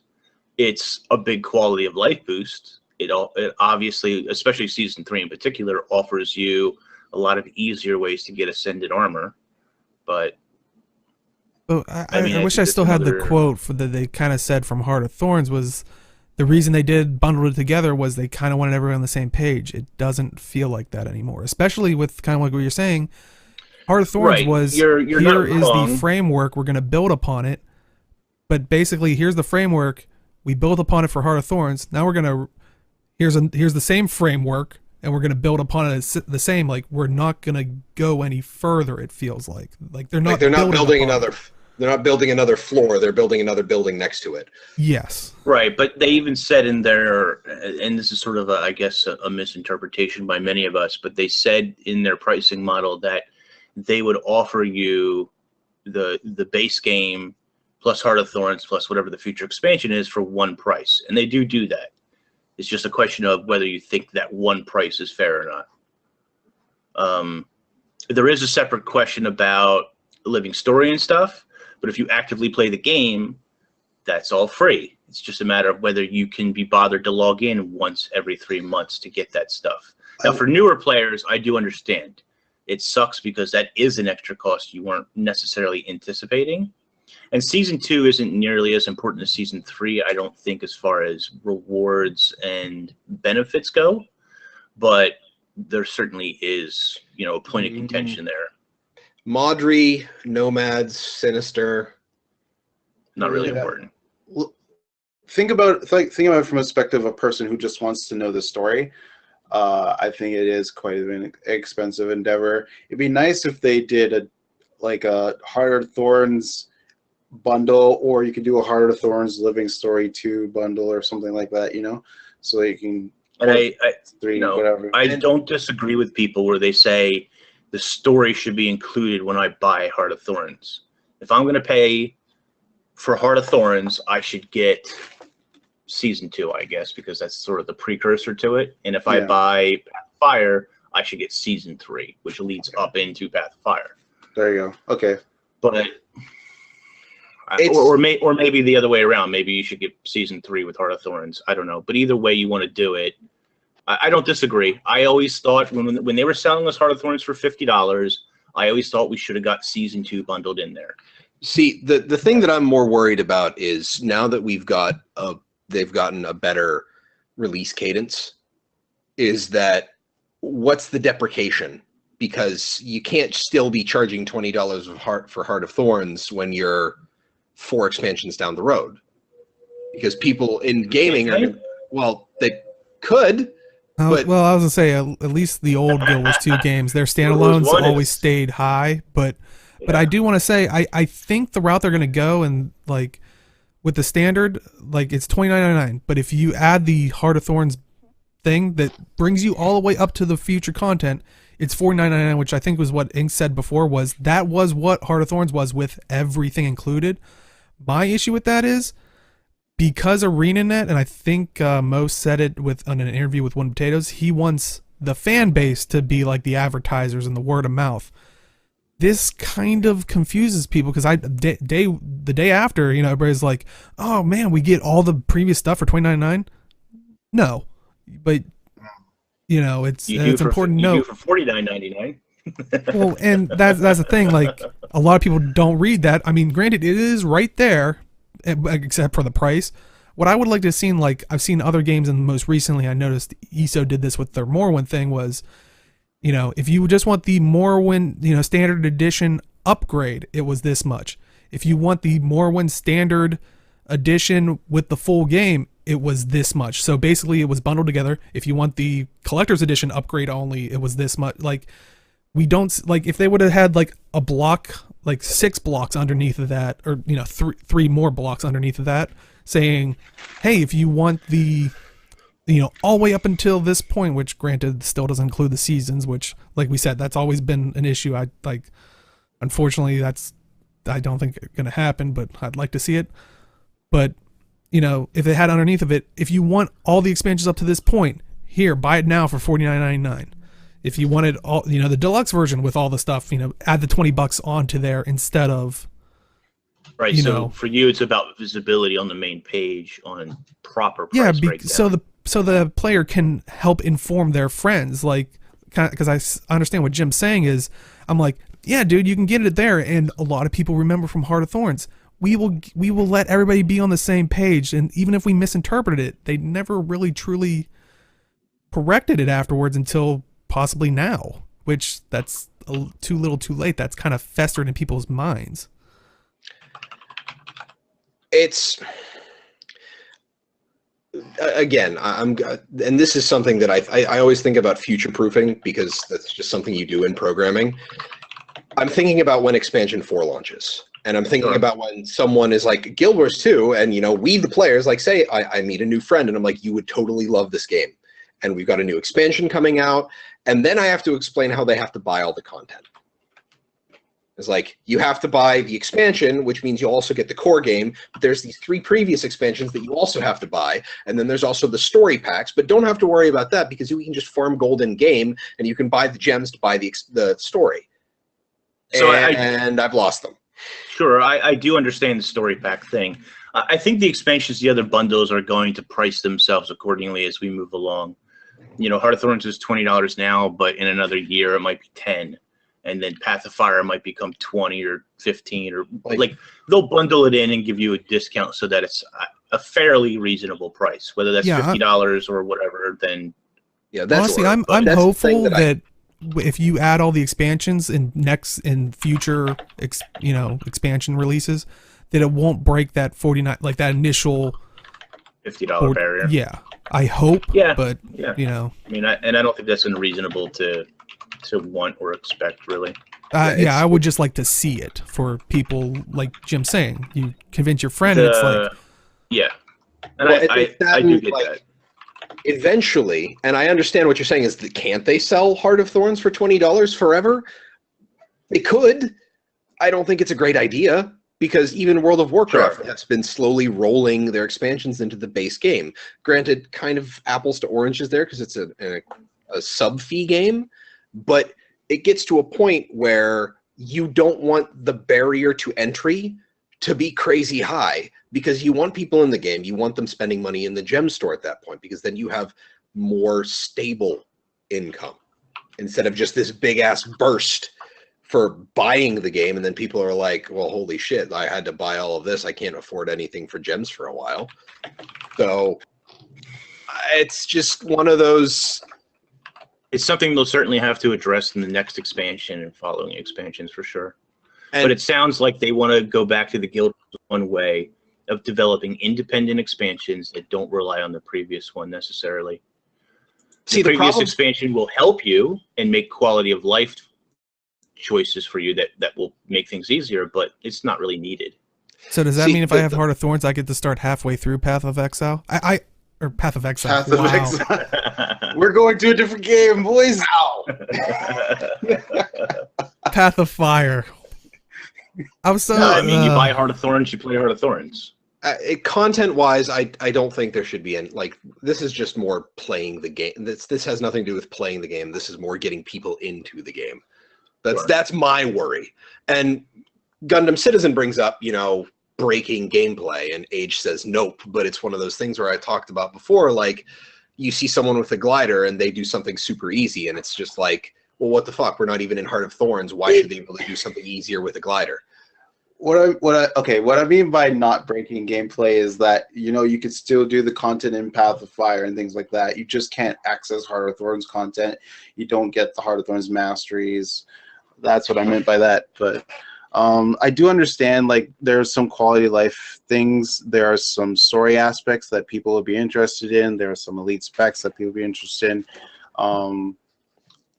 So I think the main focus is this. I think everything else makes sense except when it comes to Living Story, because Living Story is kind of like that anomaly that exists outside of the expansion. So what's the best compromise that we can come up with, I guess, is what we need to determine. And I think, and Shurdale brings up a point, they should have just sold standard for $50. You get base plus hot plus POF. And I think the reason that they didn't do that was from player feedback from Heart of Thorns. Players hated that thought. If they already own Heart of Thorns, they didn't want to pay $50 again. And I think that's why ArenaNet decided to go like go this route with it. See, Yeah, that's that's was important to note. I'm happy with the price point, and it, like I said, it evens out to kind of what they had envisioned of, like, you can get all the games for that $49.99 price point. It's just you don't see it there for like welcoming someone new to the game is my only concern. So the only problem I have with people getting, I was totally fine with Heart of Thorns being $50 because I am buying everything in Heart of Thorns up until the next expansion releases. I'm buying the WvW updates, the PvP balances, the PvP maps, the new Living Story seasons. I'm buying for it. I'm actively playing the game. Like, I'm looking at this and I'm actively playing the game. That's what I see. Or to be fair, like Ink said, you have to log in once every 2 to 3 months. Mm-hmm. Like, the logging in to get the Living Story, not even as difficult as the Season 2 one was when it was every 2 weeks. Right, yeah. At this point, a $50 price point for Path of Fire, I think would be more than fair. Because I am, again, buying everything from Path of Fire release to Expansion 3 release. I'm buying all of those free updates and all of that story content. Right, but this is even better for veteran players, right? Yeah, this is You're great. paying less. Yeah. As long as they can maintain the ratio going forward and make it as simple as possible for new players, then I don't really think that there's that big of a problem with it. And for this particular expansion, not thinking about the future, I don't really think it's that big a deal other than visibility on the main page. Yeah. Because think about it, next expansion, you're going to get really confused if you're a new player. Like, what do I need in order to play this game? Sure, with my friends. And right. sure, they can explain all that, and they can even say, you know, they can even label it in a particular way, like new player bundle or whatever. Yeah, and that's kind of what I was hoping with this one, like the box in there, like, hey, if you're a totally new player, get all the way up till, you know. I mean, they can even have something simple like the Heart of Thorns box and the Path of Fire box together, and then the little blurb below it with whatever you get with a price tag, you know. I mean, whatever. But also, the other thing is going back to the comment Deo made about building on a foundation and Age talking about, you know, game-breaking gameplay. One of the things that, you know, when they started talking about the masteries is the Metroidvania concept. And if people aren't familiar, that's you unlock new abilities to let you explore more stuff. It's from the Metroid and Castlevania games. That's what gliding was, the bouncing mushrooms, all the other stuff that you got in Heart of Thorns. Now, I understand basically everything but gliding, not being pulled from the jungle into the desert, because all of the other masteries were very centered around being in the jungle or the cultures that were in the jungle. Gliding, again, something we can do everywhere. I feel like we're building a building next to the foundation we just set up, not building onto the same building. Because I feel like including gliding into it, along with the mounts, like, you could have frickin' like Yoshi jumped into a glide to get to a new point with the Springer. Because I don't know if any of you have played like older Mario games with Yoshi in it. You jump off of Yoshi for a super jump and then you glide with the cape. That's exactly what I was thinking of with the Springer. So it just it strikes me as reducing the options they have to design maps by not including Heart of Thorns with PoF, if that makes sense. Yeah, I see what you mean. I guess it's kind of weird because Arena's put in a weird spot where you either just bundle everything together and put it under one new price, which vet players aren't going to like, or you do this separate bundle thing, which is good for vet players, but it could potentially confuse new players coming in. So it's I don't think it's that big a deal, to be quite honest. I think that they will deal with it in the future properly. I think they're going to keep the price point more or less where it's at for everything. Yeah. And if you want those additions, and sure, will there be new players who don't have gliding or something? Yeah, that's going to happen. Absolutely. But gliding isn't designed or necessary for the new maps. Yeah. And while you might be following behind me and I jump off and glide or something, that'll be frustrating for some people, but then they'll be like, how'd you do that? Like, well, you need Heart of Thorns. That might make some people mad. I don't disagree, but I don't know. I don't think it's that big a deal. Again, it's kind of like what Sherdale said. I'm more worried about in the future. So that's more my concern, is future-proofing this from having confused consumers when expansions. Yeah. Well, let's just move on for the sake of time. But another quick thing is, WeLoveFine has come out with new stuff for the expansion. Like you can get the elite specs on a shirt, like the new logo, stuff like that. So, we'll definitely have the link in the description. Definitely check them out if you want some new Guild Wars 2 swag. I mean, I need that shirt, man. PoF Fire shirt. All right. So stuff that's maybe coming, well, first off, the August 1st patch that we got, with the expansion announcement wasn't too much, but they added basically the expansion assets. Like if you notice in some of the trailers, the face and like the new Alonian faces and hairstyles. Well, they've added that to the makeover kits and whatnot, but not just the makeover kits. You can actually get them through the character creator. So when you create your character from the get-go, so it's not stuck behind this little bit of a paywall. So, I mean, what are your guys' thoughts on that?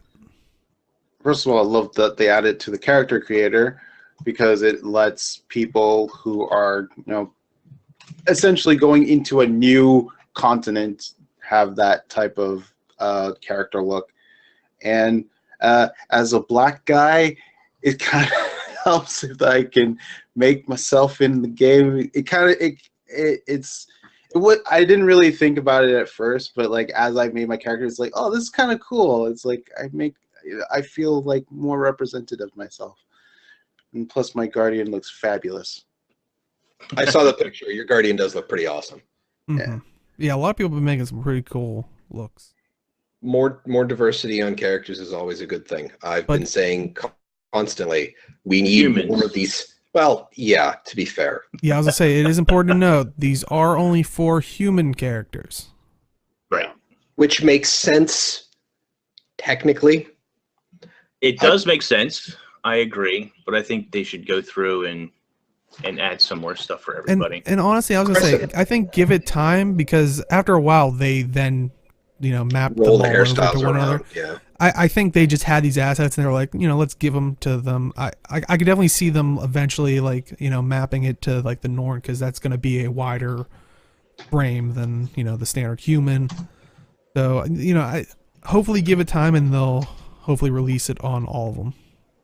Or most of them that make sense. And I think for ArenaNet too, this sort of reinforces some people, maybe not a whole ton of people, but reinforces some people to go and make a new character, right? Because you don't need a makeover. I mean, you can use a makeover kit, but you don't need a makeover kit. You can just make a brand new human and get access to all of these faces and hairstyles and so on. Okay. It's really cool, really good. Also, the thing is, well, first of all, someone made Cause, which is awesome. For those of you who don't know, Cause is it Cos wearing Cos on Cos? I hope so eventually. But for those who know, Guild Wars, for those who know, Cause is a character in Guild Wars 1 that is a hero that you ventures with you.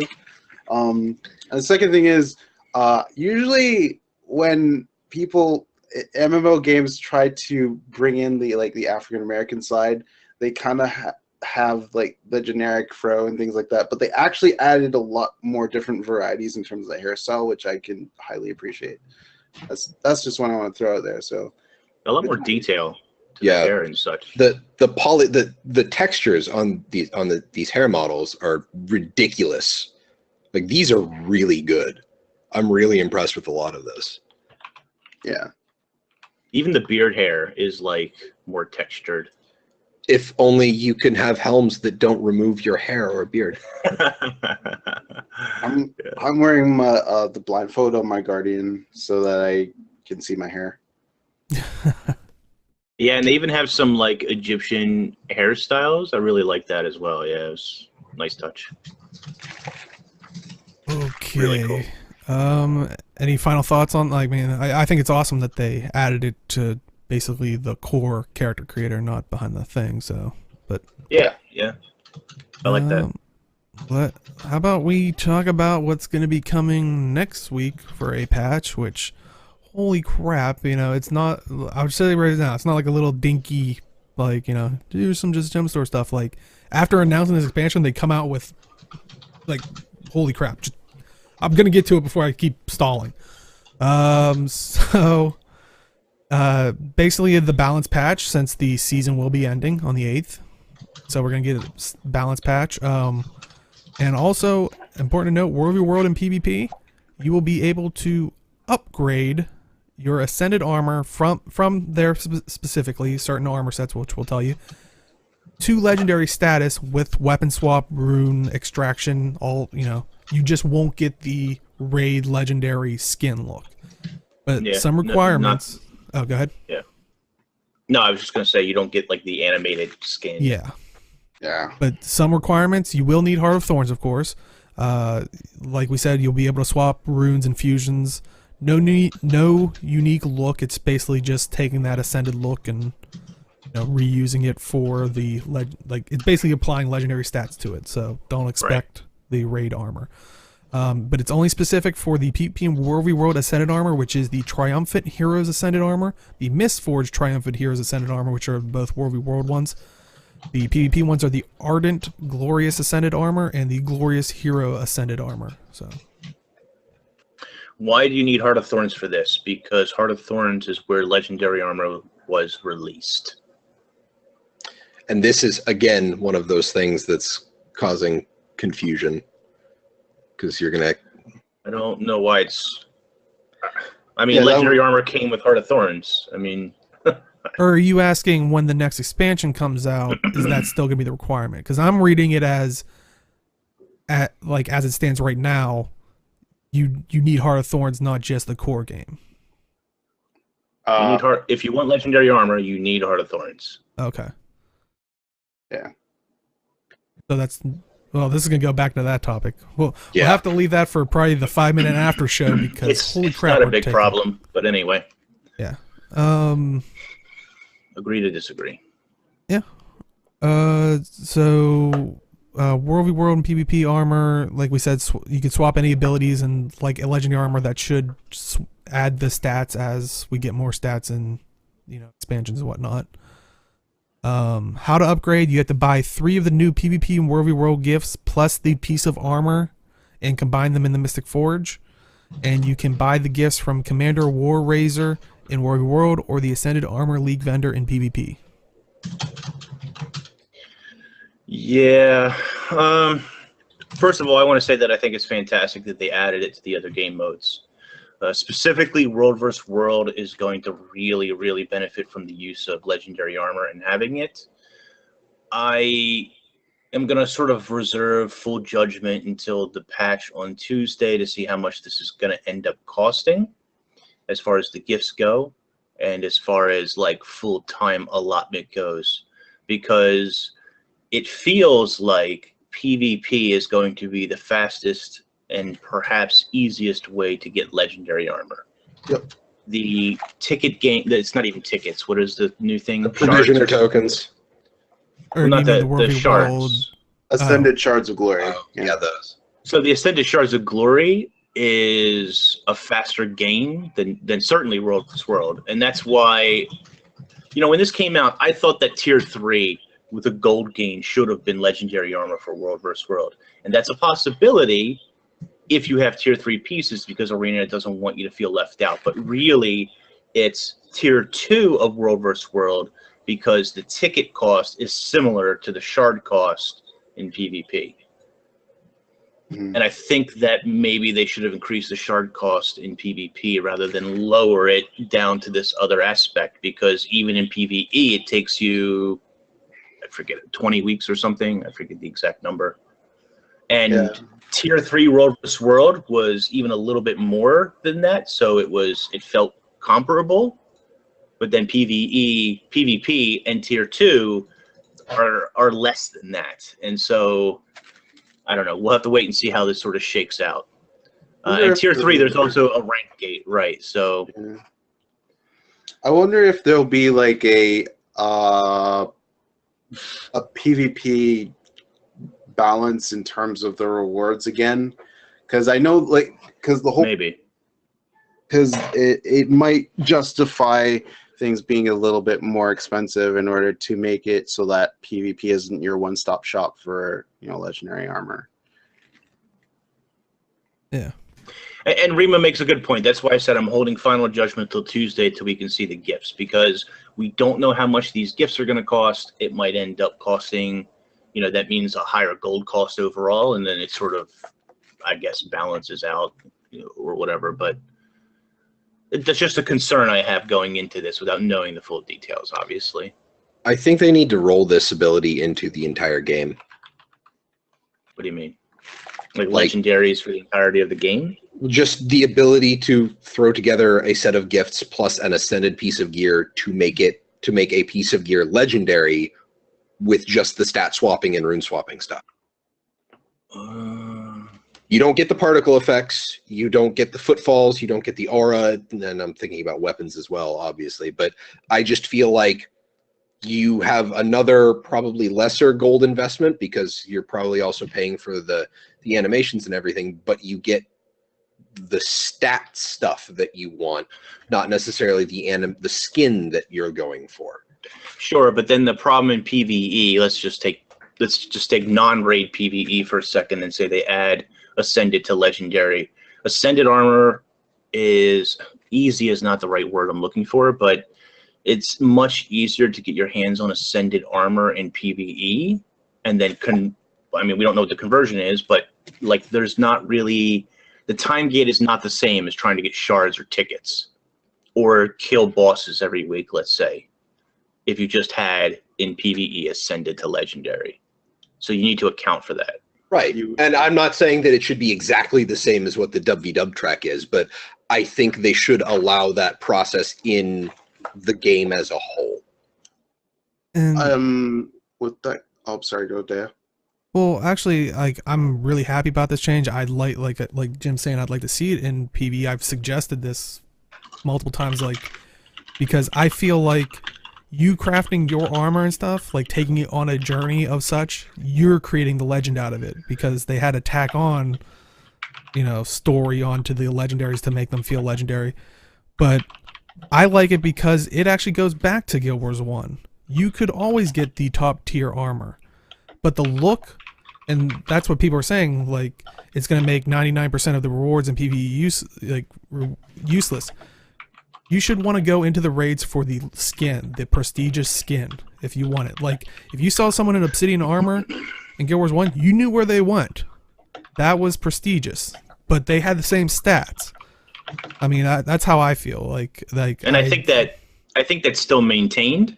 I'm just saying that there should be a general parity for acquisition. And yeah. I don't know that that's going to be true. We'll have to wait and see on Tuesday how that really happens. Mm-hmm. And some people will disagree with that, and that's fine. I think it's valid to disagree with fairly equal parity, but I think it should be. If I did X amount of work in this game mode, then I should have to do that in the other game mode to obtain a fairly equal reward. Yes, the raid skin will have a special animation, a special skin, and that should account for something, absolutely. But you don't want to have one mode be easier than all of the other modes, because people will just do that and not bother with the others at all. Which, for example, is why they introduced the provisioner tokens with PvP, because people were just getting Ascended armor left and right. Right, yeah. Like you said, you joked, you lost your way to full Ascended armor. And technically, it'll take you forever, but technically you could do the same thing, right? You could fail your way to legendary armor, and it just feels terrible. But yeah, now that I think about it, I think I have a few pieces that are from. I don't know if I may have scrapped one or two for like legendary purposes, but yeah. Yeah, Grandmaster marks, not provision. Yeah. If they were going to add it in PvE, I think it would be the best place would be Fractals, and have like maybe what they did with the legendary wings, and have some sort of gate in that fashion. It's a tough situation to tackle, and I'm not opposed to them adding it in another place that's not raids that doesn't have that special skin. But you really need to be careful with the balancing there. Yeah. Oh yeah, I don't want it to be like log in and get it. Like I want it to you have to go on some kind of long journey. But yeah, So Dale, which one are you gonna choose, PvP or World versus World? I mean, I naturally want to go to World of War because actually- I at least somewhat enjoy it more. But now that people are saying it's plays easier to get into WW. PvP. Yeah, but as of this moment in time, PvP is easier. That's what you're There's saying. also- PvP is possibly easier. That's there's- intriguing me, but God, I hate There's PvP. also a concern that the legendary backpack costs more than legendary armor, ticket-wise, anyway. Backpacks are weird. Legendary backpacks are just weird in general with their costs. I think it's also because they give you a glider skin and also have combat animations on top of it. So, Well, and the other thing to consider too is that a full set of legendary armor costs pretty close. It's a little more expensive than some of the legendaries out there, but it's pretty comparable. Legendary armor is like 2,400 gold, 2,500 gold, something like that.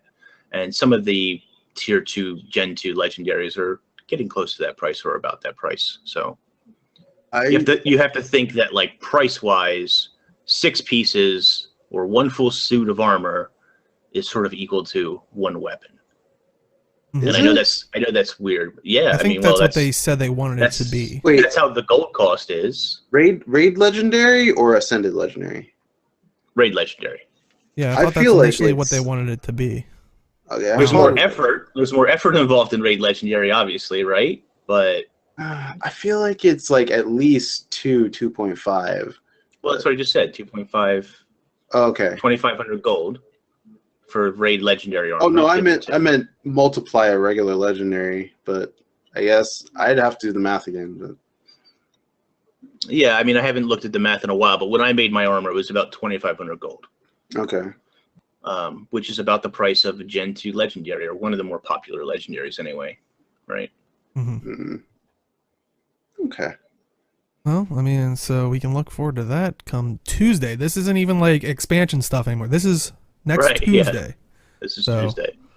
And on top of that, World v. World, you are getting gliding. So this kind of couples with they're also adding territories, which we have right here. Like this is an example of how the Eternal Battlegrounds is going to look with these territories. Each World v. World objective will have a territory, and the borders will be outlined. The World v. World score UI now displays the objective of your current territory next to the world score, all that stuff. But with gliding implemented, you will need Heart of Thorns, and only in your team's territory in the Eternal Battlegrounds, Alpine, and Desert Borderland maps, you can get gliding by spending ability points in the Heart of Thorns War Gliding Mastery. Gliding into an enemy territory will kick you from your glider. Also, Ballista's 4th skill now has an anti-air bolt skill that shoots people out of the air and immobilizes them for a short duration. And important to note, this is a test for gliding in World v. World, so if it doesn't feel appropriate or anything like that, they will disable it. But as you kind of see with those like territories, that's how you're going to know what areas you can fly in as long as your faction, your server Right, is and controlling it. this overlay will show up when you look at the map. This is not just like, this is something you will see in game for the map that you're on. It's also important to note that I don't know, I really like that they tied this to ability points rather than like a mastery system, because it makes a lot more sense for World vs. World. In Zed Zeebs has a point. You have like 2 seconds to land once you hit enemy territory. That's like any of the you can't glide here volumes that show up in the game. It's like you get the warning, and then you have like a few seconds to not die from falling. So it's going to be really interesting to see how this sort of plays out. In chat, yes, War of the World mouse will be good for gliding if you control it all. Yeah. My luck, I'll be like, haha, I'm gliding, and someone takes out like the next area. It's like, no. That's exactly what I'm waiting for. I'm waiting for someone to bring up the VOD of that. That would be amazing. One of the things that we were talking about in the pre-show is there's some scuttle about fall damage traits being rolled into something else. So the fall damage effect is tagged onto something that you actually have, that you can actually have work in combat. Because if you're not falling off of something, your fall damage trait means nothing, right? So I'm honestly looking at this point, and I'm just seeing a bunch of people gliding off a tower and then dropping on top of an enemy group. Just tons of procs of any kind of fall damage trait, and then they run back into the tower where they're defending, heal up, do it again, drop. Yeah. Let's see. We have Warrior would be a good fall damage trait. Ellie would be a good fall damage trait. I don't. What's Guardian's fall damage trait? Is that symbol? It creates the staff symbol. Okay, that might be a good damage trait because all your Zerg can run onto the symbol and get swiftness and run away. Yep. Yeah, there's a lot of good ones. So, Mesmer would be a good one. They dropped the Chaos Field, don't they? Chaos Storm. So yeah, there's a bunch of good ones. Yeah, so there's a lot of stuff that gliding will open up, definitely. And it is important to note that they are going to give us an ability point reset for your stuff in World v. World. So once the patch lands on Tuesday, everybody will be able to redistribute their points for gliding or whatever. So do take note of that. And again, this comes back to people being angry if they don't have Heart of Thorns. But I wasn't going to say anything. And I've heard a lot of this, and I see someone mention it here, so it's important to bring up. And again, it's like, yes, all of that is true, and yes, it will happen in the game. There will be people who experience this. There will be people who suffer from this. But those elite specializations are so important to game modes like World vs. World that you really need to own, those particular expansions. Yeah, you can play without it, but it's just that it's more beneficial. It's a lot less effective. And gliding is tied to Heart of Thorns, so I kind of understand that you need Heart of Thorns to get it. It also adds value to Heart of Thorns, which is not necessarily a bad thing. It's why they added gliding to Corteria. That's so people see people gliding. It's like, ooh, how do you do that? It's like, you have to buy Heart of Thorns, eh? And then people go buy Heart of Thorns, and then they can glide. No, people go and buy a Path of Fire, and then realize they don't have Heart of Thorns. Well, I wonder, too, I don't know that this will be in game, but it would be interesting if you can see the gliding mastery. You go to click on it, and you'll get that tooltip like, oh, wait a minute, you need to buy Heart of Thorns if you want to use this or something. Or they bring up like because wasn't there a little thing that would pop up in the game to show you, hey, Heart of Thorns is available for pre-order, and you click it and it would open a link in your browser. Yeah, something Didn't like that. Didn't they do that? And they did that for Path of Fire too, so that'd be a good thing. Yeah. Leyline Tactivators that you could ride from your keep to SMC. That would be amazing.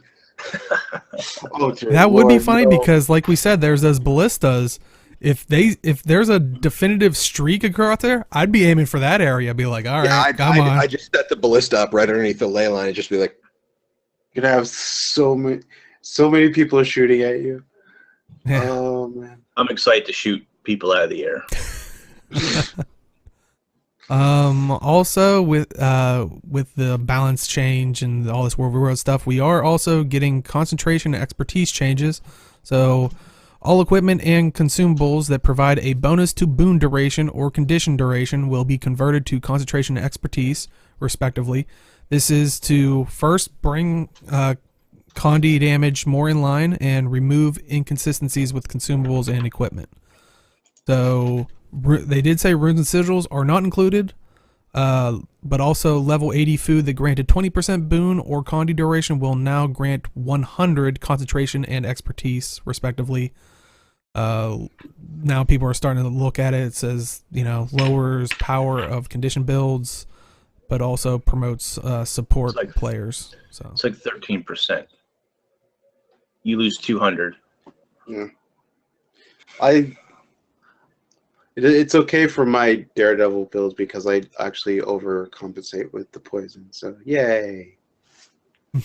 It's a little brutal for Condi Rangers, Condi Druids, because depending on the class changes, which this is just food and consumables and gear. We don't know about the class changes just yet, but this puts Rangers below 100%, and other classes will switch from Sinister back to Viper. Like a couple Sinister pieces that they did have will go back to Viper so that they can maintain 100%.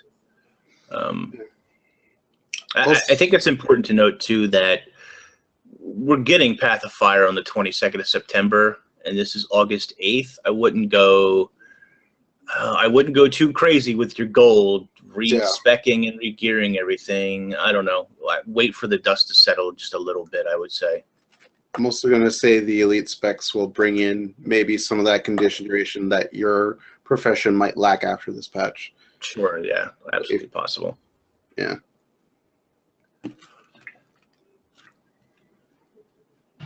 Yeah, it's definitely going to be interesting to see, all the shifts and whatnot that will change with the balance update. And yeah, it is important to note that, a lot, since the expansion is going to be coming out so soon after, yeah, you might not want to go respecking all your gear. Too crazy, yeah. Wait for the dust to settle a little bit. Oh boy, how are we looking on time? 3 hours almost. Jeez. Well, yeah, let's just burn through these things because I don't know if there's that much to expand upon it, but ArenaNet Meetups at Gamescom and PAX West. So if you are going out there, there's a blog post for talking about that. They're doing a Guild Wars 2 Path of Fire community meet and greet at Gamescom. Date and time is Thursday, August 24th at 8 p.m. Pacific time. Location, there's an invite list for it, so there's a form for it. But once they finalize the invitation list, they'll provide the event location and to the attendees. What you should expect: raffles, loot, and fun with the developers and fans. So definitely, if you're going to Gamescom, fill that out, and maybe you'll get to hang out with some devs and get some cool swag. Also, PAX West, they are going to have go behind the sound of video games with ArenaNet. If you liked all that stuff like they've had on Guild Chat and like little blurbs like that, it's definitely a cool thing to check out. They're also having a Guild Wars 2 5th anniversary party Friday, September 1st at 7 p.m. Pacific time. Location: the Hard Rock Cafe on Pike Street, Seattle, Washington. Once again, expect raffles, swag, different things, different things. Pretty much the same, similar to that last one, but definitely it's in a different location if you're interested. It is open to everybody. You don't need a PAX badge for that, but they said stay tuned to Twitter and whatnot to find out. They will have a VIP attendees list though. So, I want to go, guys. I want to go. Yeah, you and me both. Yeah. We'll go next year. Arena, we'll do a podcast live from. No, that's not. Yeah, right. I'd have to get you to leave your stoop to go to Seattle. No, I'll have that thing like it's gonna be a robot. I'll just be on a iPad going. I just broke age.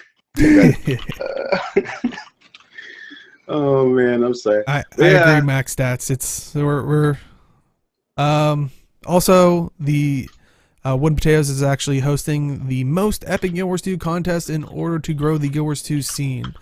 So almost 800 people have contributed to this contest.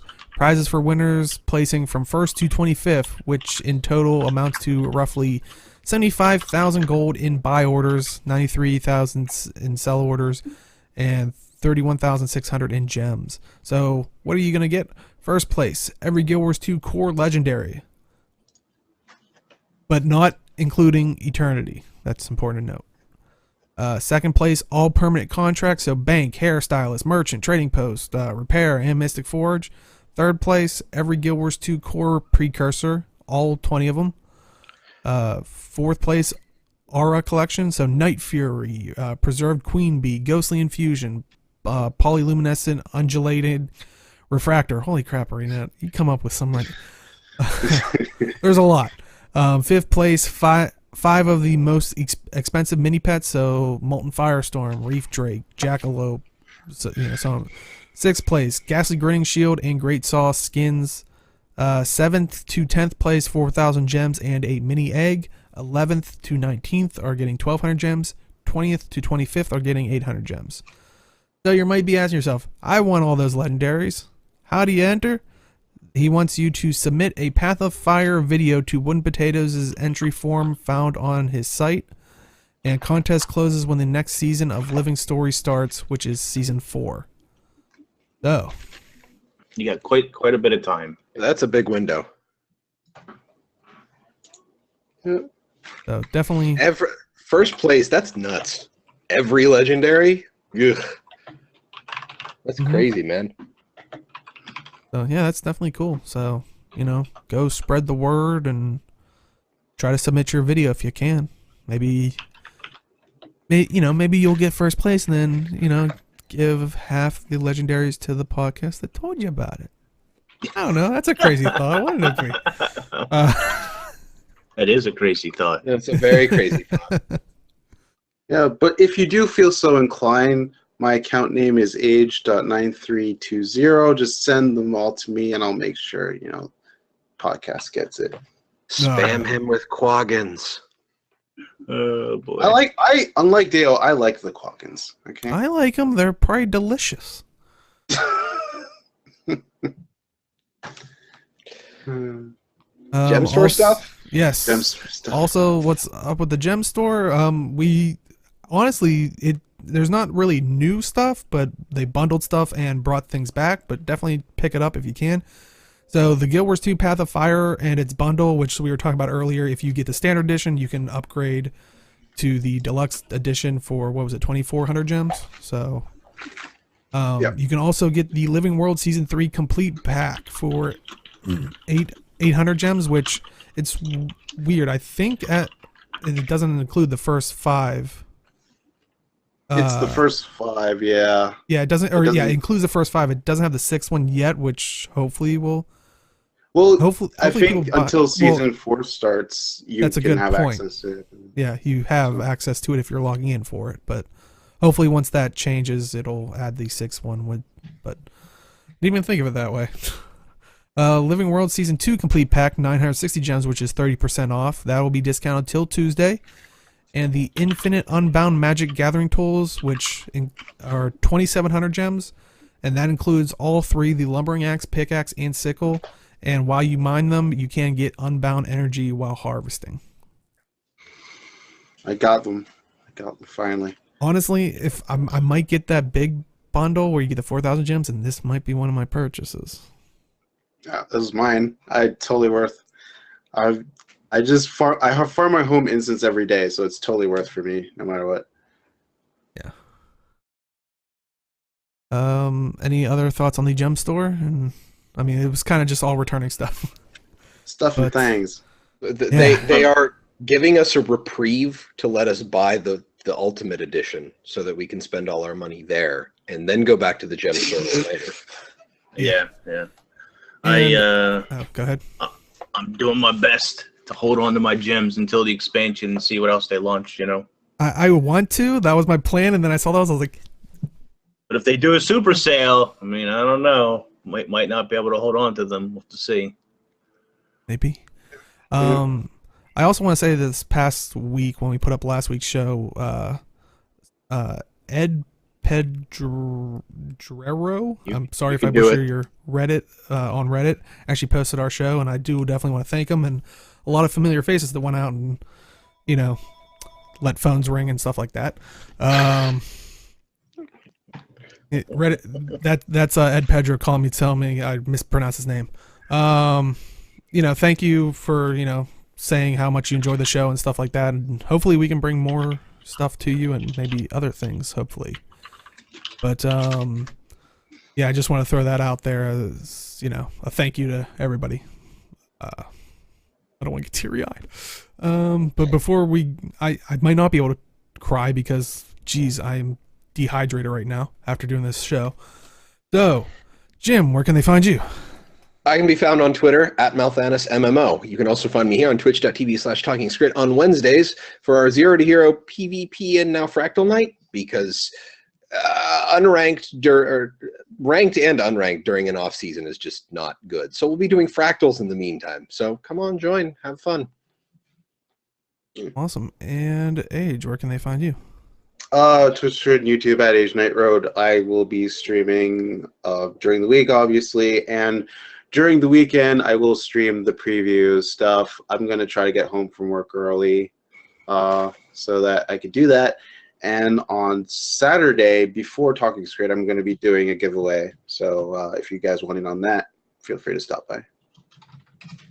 And do you have an affiliate link, Age? Oh, yeah. If you want to support me and if you want the expansion, feel free to use that. And Inks, where can they find you? Twitch, Twitter, and YouTube at MMO Inks. We've been doing a lot more streaming. Like Age, I'll be streaming over the weekend, next weekend. And, of course, during this week, we've had at least one video, if not two videos, go up every single day this week over on YouTube. So check all of those out. And if you're going to buy Path of Fire, or maybe you haven't bought Path of Fire yet, but that doesn't make sense. I'm overly tired today from all the shows. But if you're going to buy Path of Fire and you want to support my channel, then consider using my link, which helped me. I'm being DDoSed by QT, like, has it on record. So thank you very much for that, and great show.